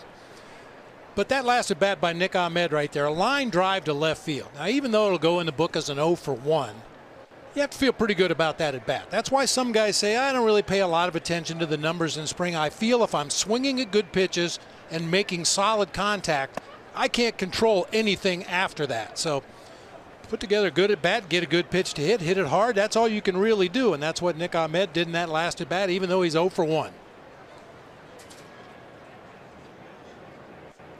John Ryan Murphy, who's going to be the third catcher this year, is on deck. Pitcher spot is up next. 2-0 on Christopher Negron. Christopher again this spring has played just about everywhere you can except pitcher and catcher.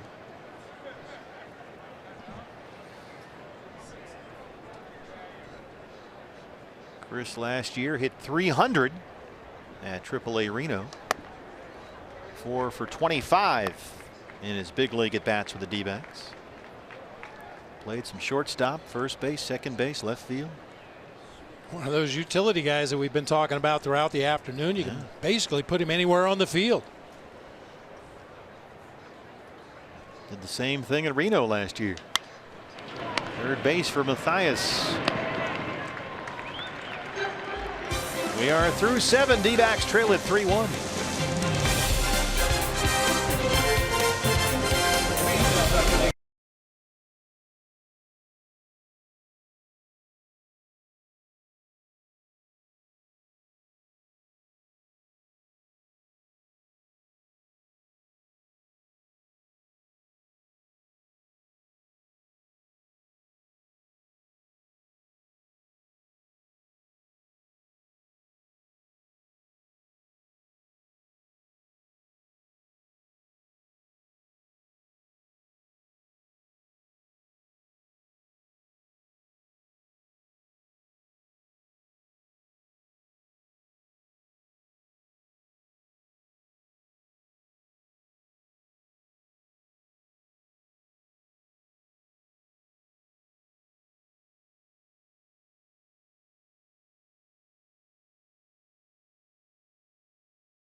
Available here at the Chase Field team shops. Every combination logo you can think of. As we start the 8th inning in the final game this spring, it's the Sheriff. Our on-track pitching change gives us the left-hander Andrew Chafin. Kind of an inconsistent spring for Andrew Chafin. I don't think Torrey or Mike Butcher are too worried about Andrew Chafin, just getting his arm in shape, building up some stamina. Command has been a little iffy at times. Career highs last year with those 71 appearances and 61 strikeouts. Whole new battery. John Ryan Murphy takes over behind the plate, replacing Alex Avila. Drew Ellis will take over at third, and Devin Marrero slides over to shortstop. Here's John Ryan. Leading off for Cleveland. Drew Ellis, the second-round pick last year at third, and Devin Marrero is the new shortstop replacing Nick Ahmed. Tyler Naquin has remained in the ball game from the start. The left fielder, he'll lead it off in the 8th.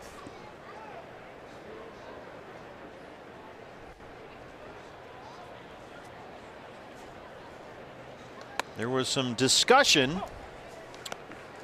I think you could classify it more almost as a threat that Andrew Chafin and Zach Godley would get together for the evening on the diamond held here the other night on Saturday and ride horses onto the field to kind of play up their country boy images. That one drops in front of Wilson, a leadoff single. That did not happen. And also Andrew was the first guy who chose not to come into the ball game in the bullpen cart. He ran in for the bullpen. We noticed that. He just sprinted in like he always does. Shortstop, Luke. I think if it was one of those camouflage ATV things that you take for hunting, he might have ridden in that. But he's not riding the golf cart with a baseball cap on the roof. Wakamatsu. Oscar Gonzalez takes over for Naquin as the pinch runner.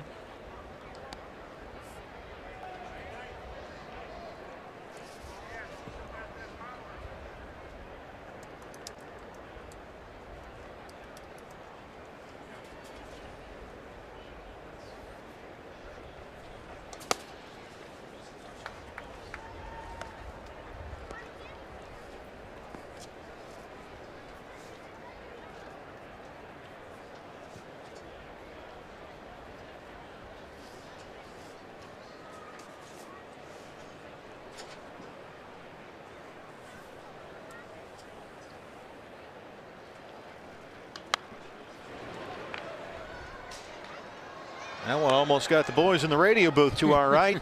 The moral compass, Mike Farron. In there with Tom Candiotti, the Governor Greg Schulte, Leo Gilmartin calling the game on D-backs radio. There they are. Kendall Carter.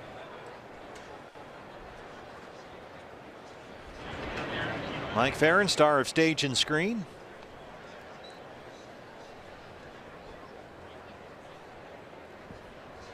Hey, he just does the pre and the post game show. Oh, he's much more than that. He's a much bigger cog in the machine than that. Well, when there's trouble, that's his go-to line. Hey, I just do the pregame show. Hear Mike nationally, of course, on Sirius Satellite Radio. Good to have him back along with Candy and the Governor. Leo set for another season of D-backs baseball. Did you hear about the Governor's one-day vacation to Maui? Oh, the dog got sick or lost. Got lost. I yeah. did hear about that. Yes. Yeah, the Governor and his lovely wife went to Maui, and as soon as they got over there, they got a call from the dog sitter at home. The dog got out. We don't know where it is. They went right back to the airport, got on a plane, and flew home. Well, as a new dog owner myself, I understand. The puppy kind of takes over things, even if you're in Hawaii.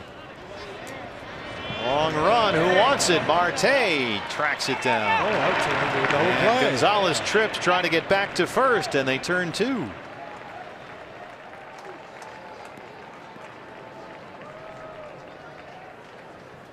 Not sure where Gonzalez was going there.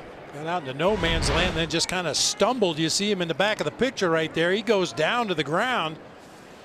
Andrew Chafin noticed it right away. He's backing up the play there at first as Descalso completes the double play.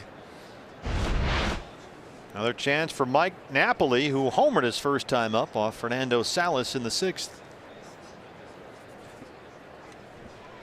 D-backs put three infielders on the left-hand side.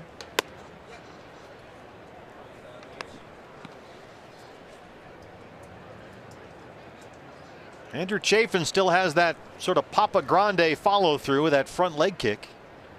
Sort of that Cobra Kai sweep the leg thing he does.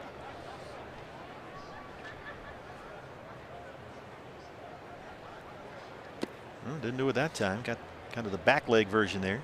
I think he was trying to throw an off-speed pitch right there and didn't want to go with his full follow through. That was a very abbreviated. Usually it looks like to me like he's climbing over a fence. Yeah, it's a good call. Yeah, the right foot comes down in the landing area in the front of the mound, and then he releases the ball, and that left leg goes straight up in the air.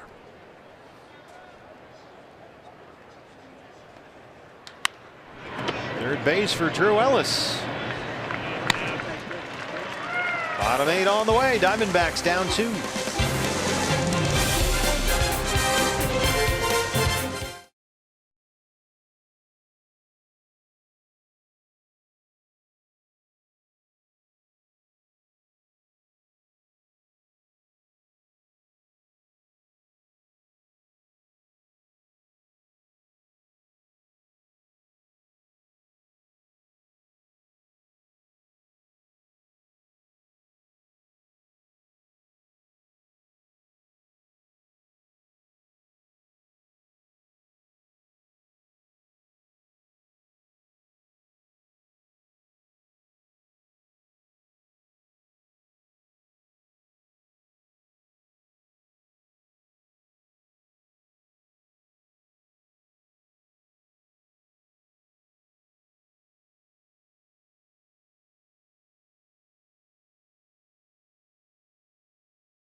D-backs trail the Indians 3-1. Diamondbacks baseball brought to you by White Claw Hard Seltzer.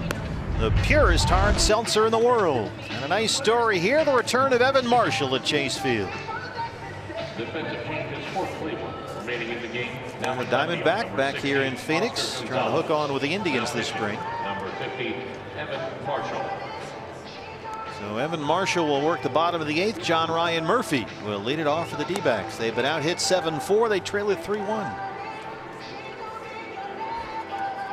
I can remember Evan Marshall's time here when he initially got called up by the Diamondbacks. And I remember talking to him on a bus ride one day and said, "What do you think so far?" He says, "I haven't thrown this many changeups in my life." Boy, when he first came up, made his debut in Milwaukee, got the win, and he had a tremendous rookie season. And then the following year had trouble and of course was hit by the comebacker, which turned out to be life-threatening while pitching for Reno. And he's on his way down the comeback trail. He had that heavy sinker his rookie year. You just couldn't do anything with it. His spring numbers so far with Cleveland this year.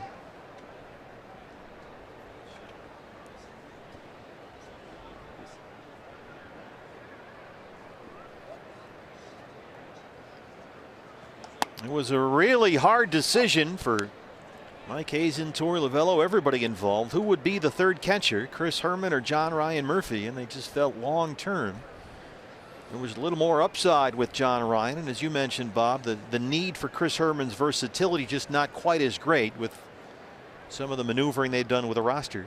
You've got other guys that can play other spots. We'll see Descalso and Avila play some first base. Chris Owings play everywhere. The addition of Gerard Dyson takes some outfield time away as well. And so they went with Murphy over Herman. And Torey was telling us they were hoping that Murphy and Jeff Mathis would be joined at the hip this year. Try to learn as much as he possibly could from the veteran Jeff Mathis, who's here because of his glove and what he does behind the plate. And they want Murphy to pick up a lot of those same habits and tendencies that Jeff Mathis has acquired over the course of his career. D-backs staff saw a lot of John Ryan Murphy when many of them were in Boston and Murphy was a Yankee.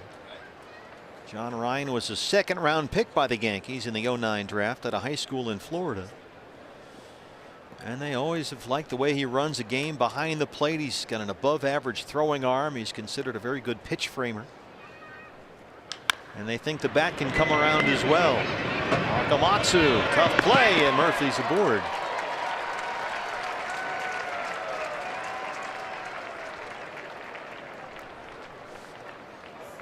Center field, Gerard Second Dyson. catcher today to leg out an infield hit. That didn't get by you, did it?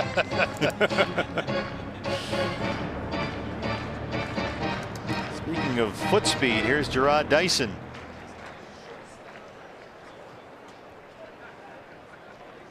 He is a burner. Got a 2-year deal in the offseason with the Diamondbacks. 2 years, $7.5 million. 33-year-old free agent. Once a 50th round draft pick out of Southwest Mississippi Community College.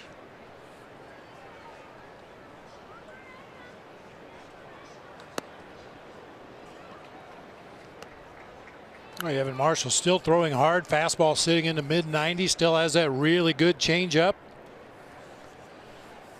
I'm rooting for him. I don't know what the situation is over there in Cleveland and what kind of spots they have available in the bullpen, but you know, we know Evan Marshall. He's an easy guy to root for. Tremendous guy. He and his wife Valley, their dog Butters. I remember when Evans first came back from the beaning and he had all this extra padding he had in his D-backs cap, and he would take you through it kind of.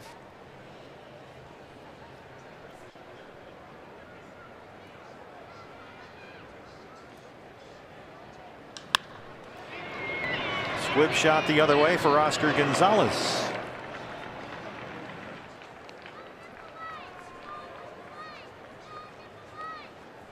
Another look now at Devin Marrero. Third baseman, Devin Marrero. Marrero took over at third base, now playing shortstop, and that's the way it's going to be for Devin Marrero, who can play just about every infield position. And Marrero found himself in a situation in Boston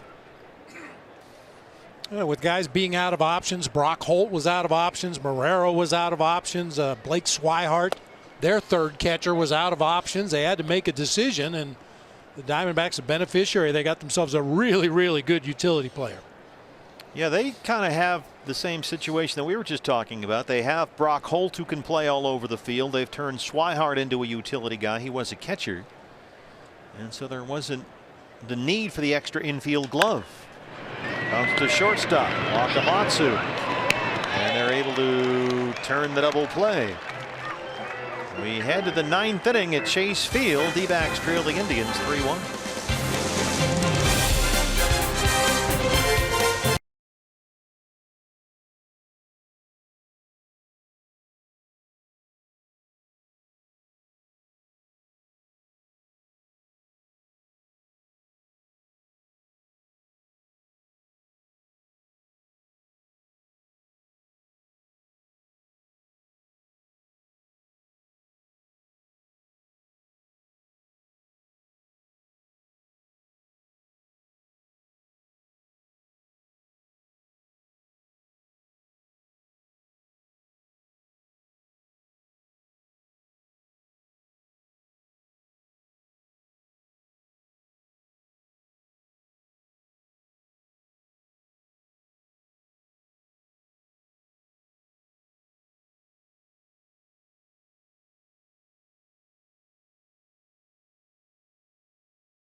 Easier for the pitchers coming in for the bullpen, but check out Curtis, our cameraman. Go, Curtis! Chasing the cart, the on-track bullpen cart. TJ McFarland coming on. Nice job, Curtis. Outstanding.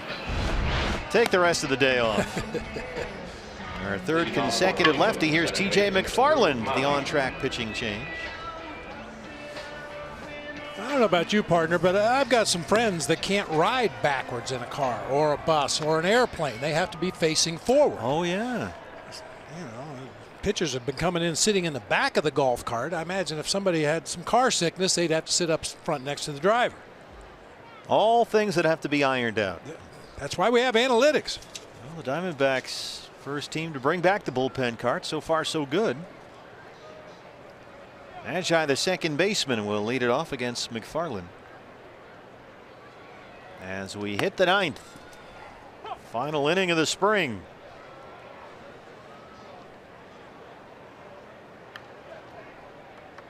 What do you think about 3 lefties back there? That's got to be nice for Torey Lovullo. Yeah, I think it's a real nice luxury to have, especially given the fact that Jorge De La Rosa can get righties out equally as getting lefties out. Same thing for TJ McFarland last year. You know, it's one thing to have a left-handed specialist in the bullpen that's going to come in and face one batter every other day. But it's another thing to have guys that you can bring in and work their way through a lineup once, maybe twice if necessary. Righties and lefties.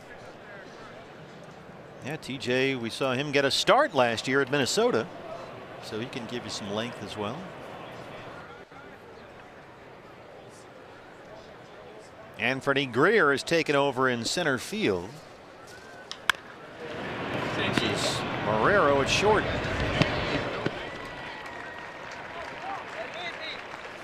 So Greer, the new center fielder.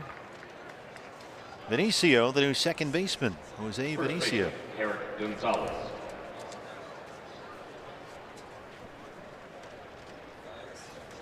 Yeah, we talked earlier in the ball game about the humidor effect. The Diamondbacks storing the baseballs in the humidor here at Chase Field this year, and the effect that that's going to have on batted balls. It's going to change the defense too.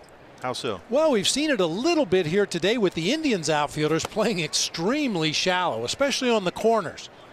If the ball's not going to carry the way it has in the past few seasons, it seems to make a lot of sense to cheat in a step or two and try to take away some of those humpback liners that drop just beyond the infield and in front of the outfielders.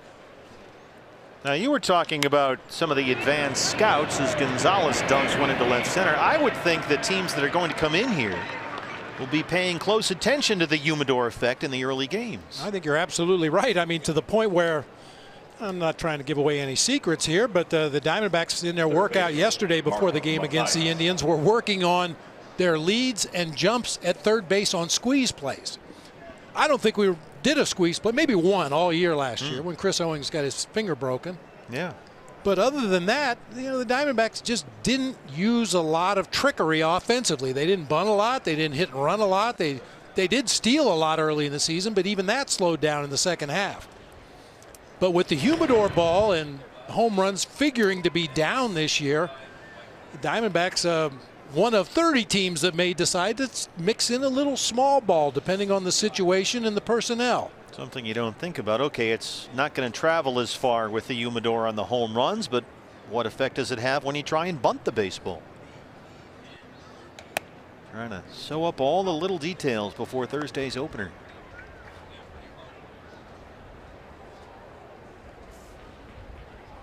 Mathias now the third baseman. He homered his last time up off Jorge De La Rosa.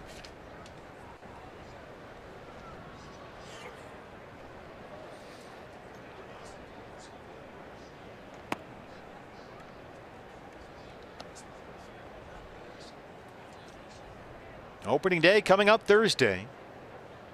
2018, the first time since 1968 that every major league team plays its season opener on the same day. Part of the new scheduling format negotiated between MLB and the Players Union. Got some more off days this year. March 29th, the earliest opening day in Major League history, outside of some of the international games like the D-backs had in Sydney 4 years ago.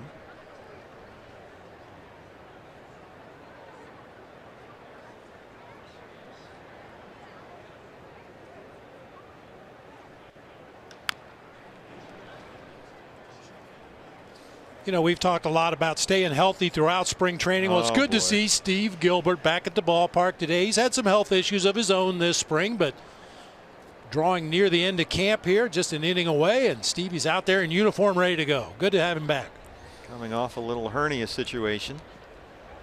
A lot of the D-backs players sent him video messages, just mercilessly making fun of him for not being here. He is a fixture around the D-backs clubhouse. Steve Gilbert, MLB.com. Full count 3-2.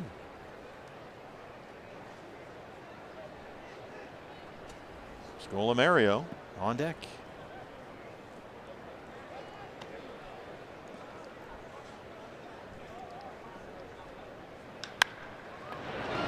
In the air, pretty deep right field. Marcus Wilson gets over there. 2 down.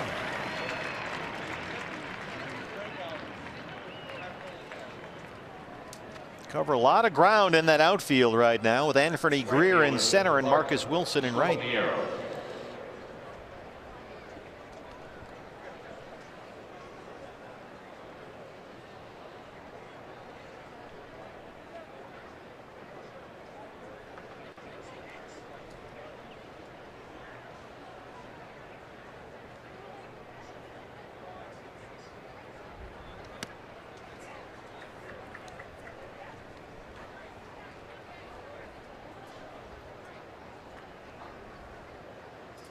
We don't see the Giants for a while yet. The Giants will go with, how about this, Ty Block as their opening day starting pitcher.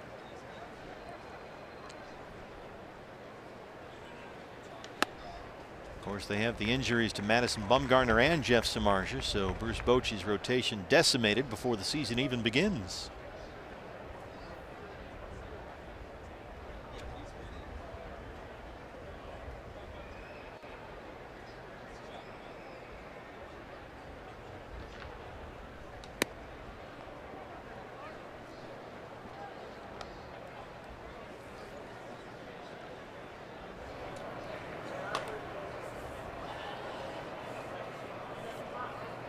Indians bullpen. Tyler Olson is the left-hander. Mitch Brown, the right-hander. 2 balls, 2 strikes on Scolamario.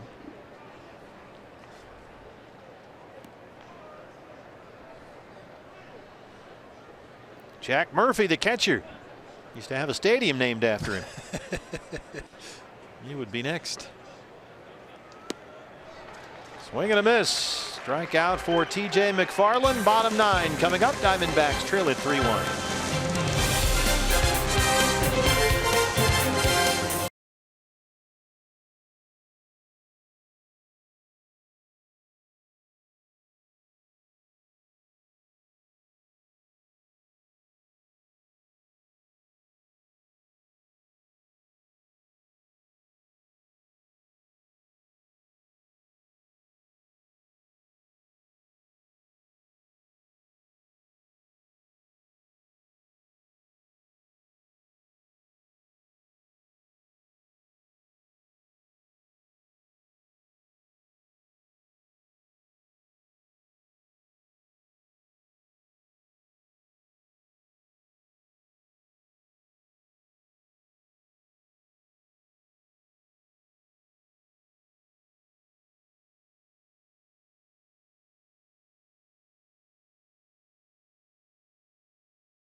Walker and Trevor Bauer.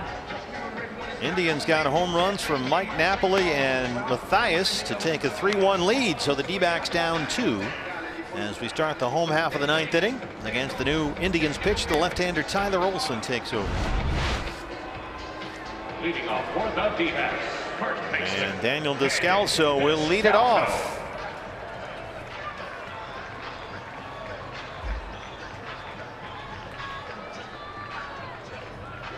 Solid numbers for Olson last season in limited duty. Only 30 appearances for the Indians. Stranded 15 of the 17 inherited base runners on the season last year. Manfred Greer, who was the Diamondbacks' first pick of the 2016 draft out of Auburn, is on deck. So we'll get a look at Manfred Greer coming up. 22-year-old.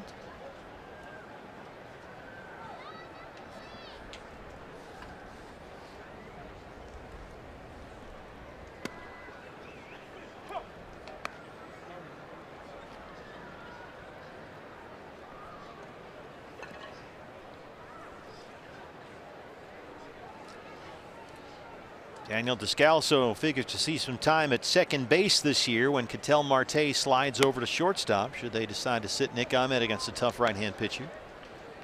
One of the options that Torey Lovullo has on his bench.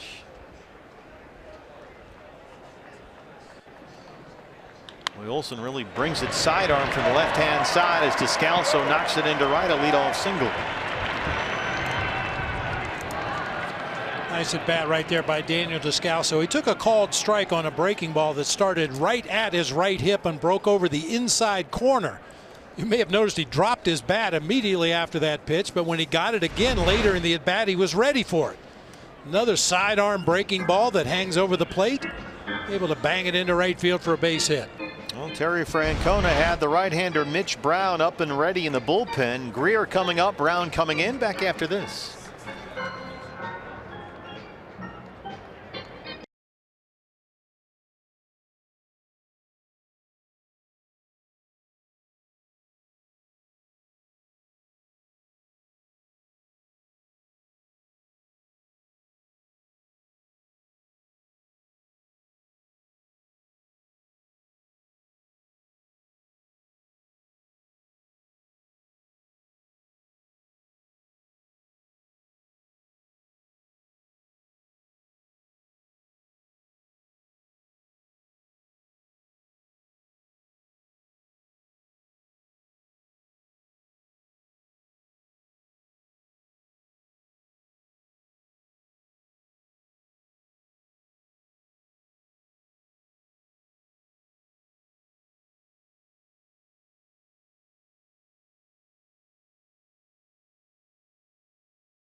Diamondbacks have a man on here, tying run at the plate, no outs, bottom 9. And Brown will face the D-backs' first pick in the 2016 draft, the right-hand hitting center fielder Anthony Greer. Here's a good look at Anthony Greer, 6'1", 180. Now batting center fielder. Drafted in the first round of the 2016 draft out of Auburn University. Last year, Class A Kane County in the Midwest League hit .251 with 4 home runs. Camden Duzenak into pinch run for Descalso. Saw Duzenak, who's just a little dude out there, belt a home run the other day at Salt River Fields.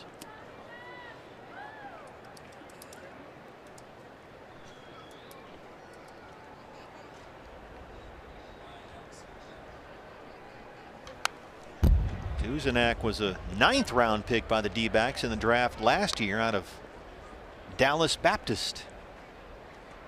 5'9", 170, 23 years old. 1-1 on Anthony Greer, his numbers last year at Kane County.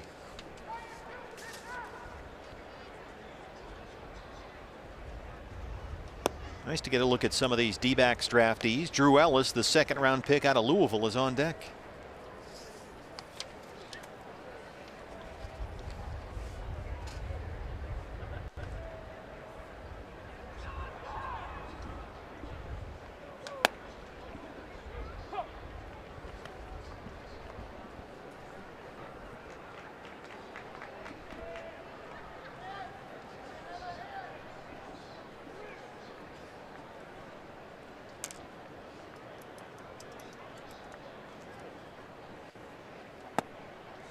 Full count on Greer, 3-2.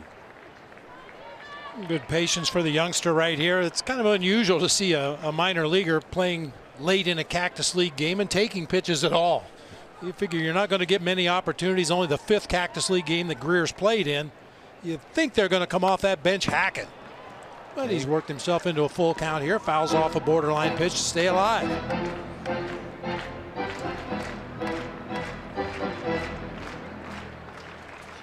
There is Drew Ellis, the 2nd rounder last year out of Louisville.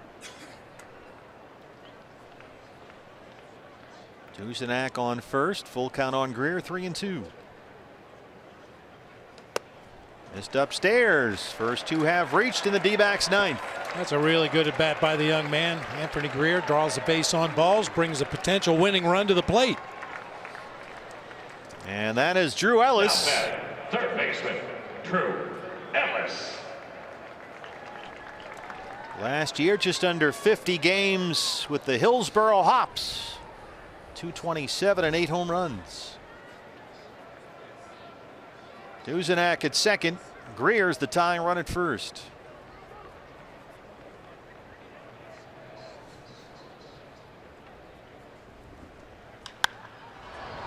In the air along the right field line and drifting out of play.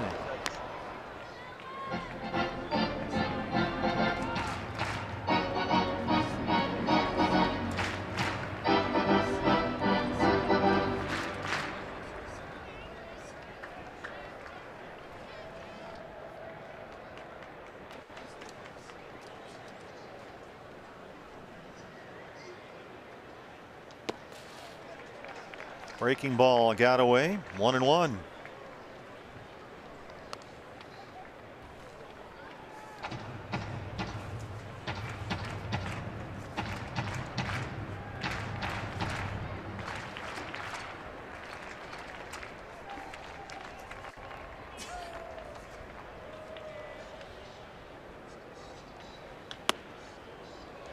Missed with a fastball.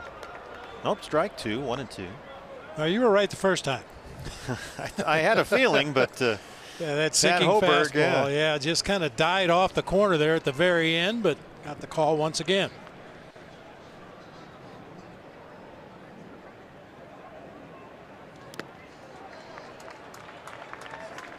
Murphy behind the plate. It's 2-2.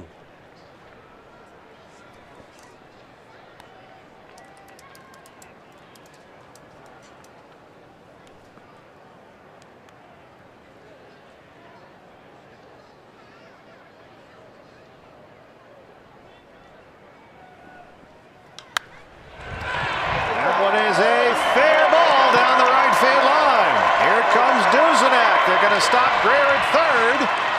Ellis has an RBI double, and the D-backs are back within one.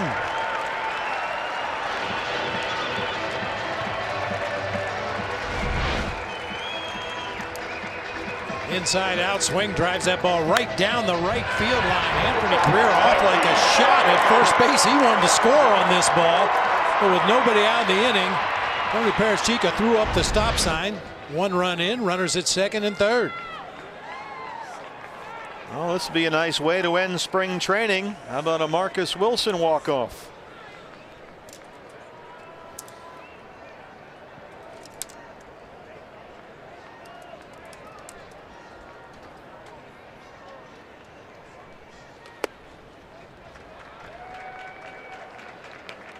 Marcus, second-round pick in the 2014 draft at a high school in California. Last year, Class A Kane County hit .295 and 9 homers.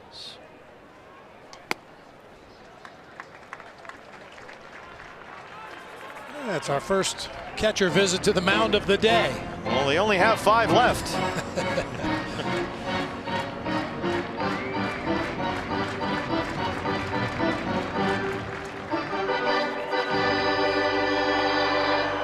There we go. Nice work by our crew here. So we have that advantage over the Indians. We got that going for us. 2-0 on Wilson. Fastball missed. 3 balls and no strikes.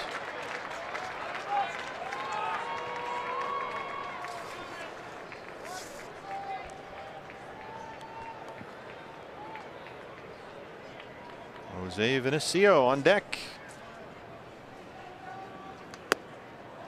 Bases are full of D-backs and still nobody out. Second walk in the inning issued by Brown. Now batting, second baseman, Jose Vinicio. Jose Vinicio. The switch hitter. Indians bring the infield in. You've got Greer, the tying run at third. Ellis the winning run at second, and Wilson at first.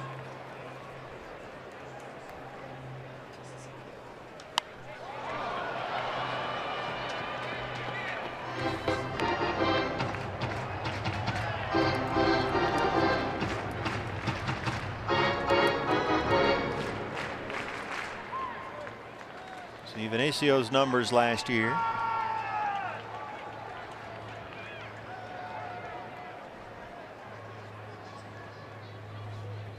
Playing in the Chicago White Sox minor league system.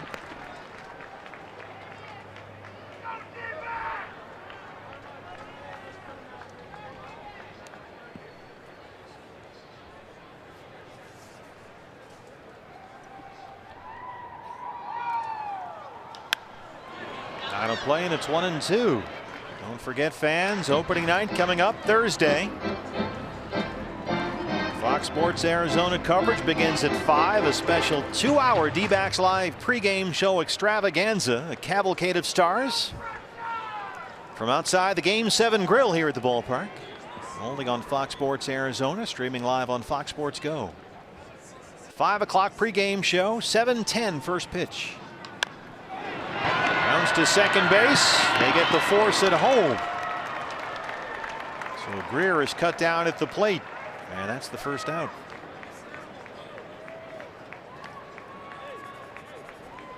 Left fielder, Christopher Negron now.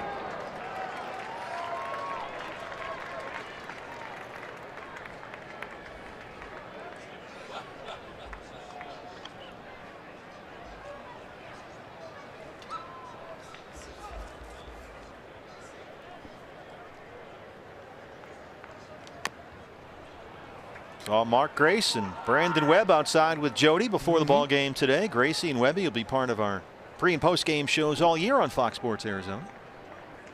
Part of the cavalcade of stars. Todd Walsh, Jody Jackson, the whole crew will be here Thursday. Starts at 5 o'clock on Fox Sports AZ.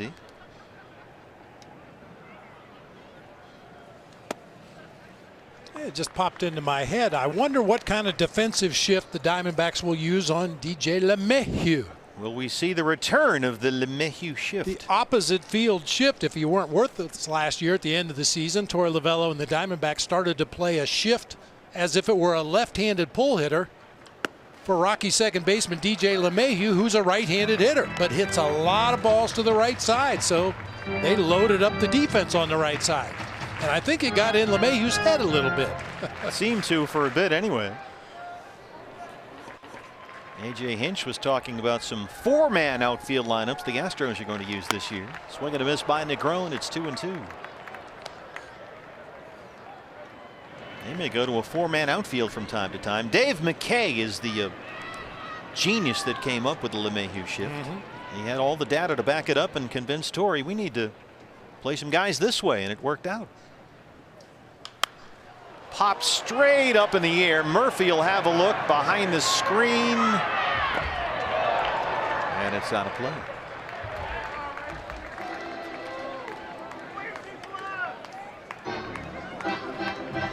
So the opener coming up Thursday. Patrick Corbin against the Rockies' John Gray. The pomp and the circumstance and the bunting and the flyovers and the whole thing. Backs have a whole bunch of festivities planned for the opener.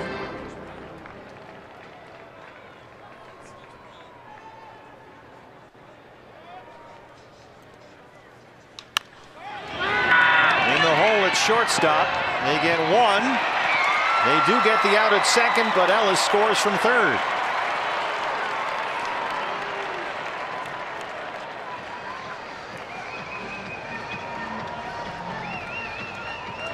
Wilson into third. So he's the winning run 90 feet away with 2 outs for John Ryan Murphy.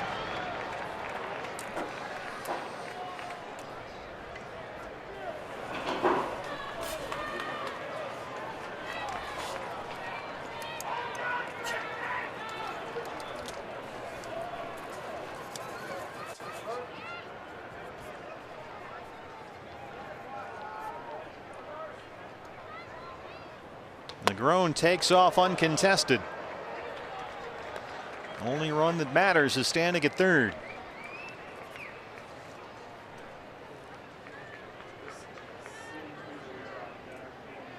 Well, we opened the season here last year against the Giants with a Chris Owings walk-off single. Let's close spring training this year with a John Ryan Murphy walk-off. Round behind 2-0.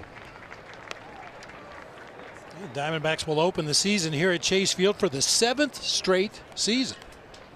Pretty remarkable, but you consider the conditions, the weather this time of year in Arizona, it makes all the sense in the world. Murphy drives one out to Gonzalez in left field, but he's able to run it down.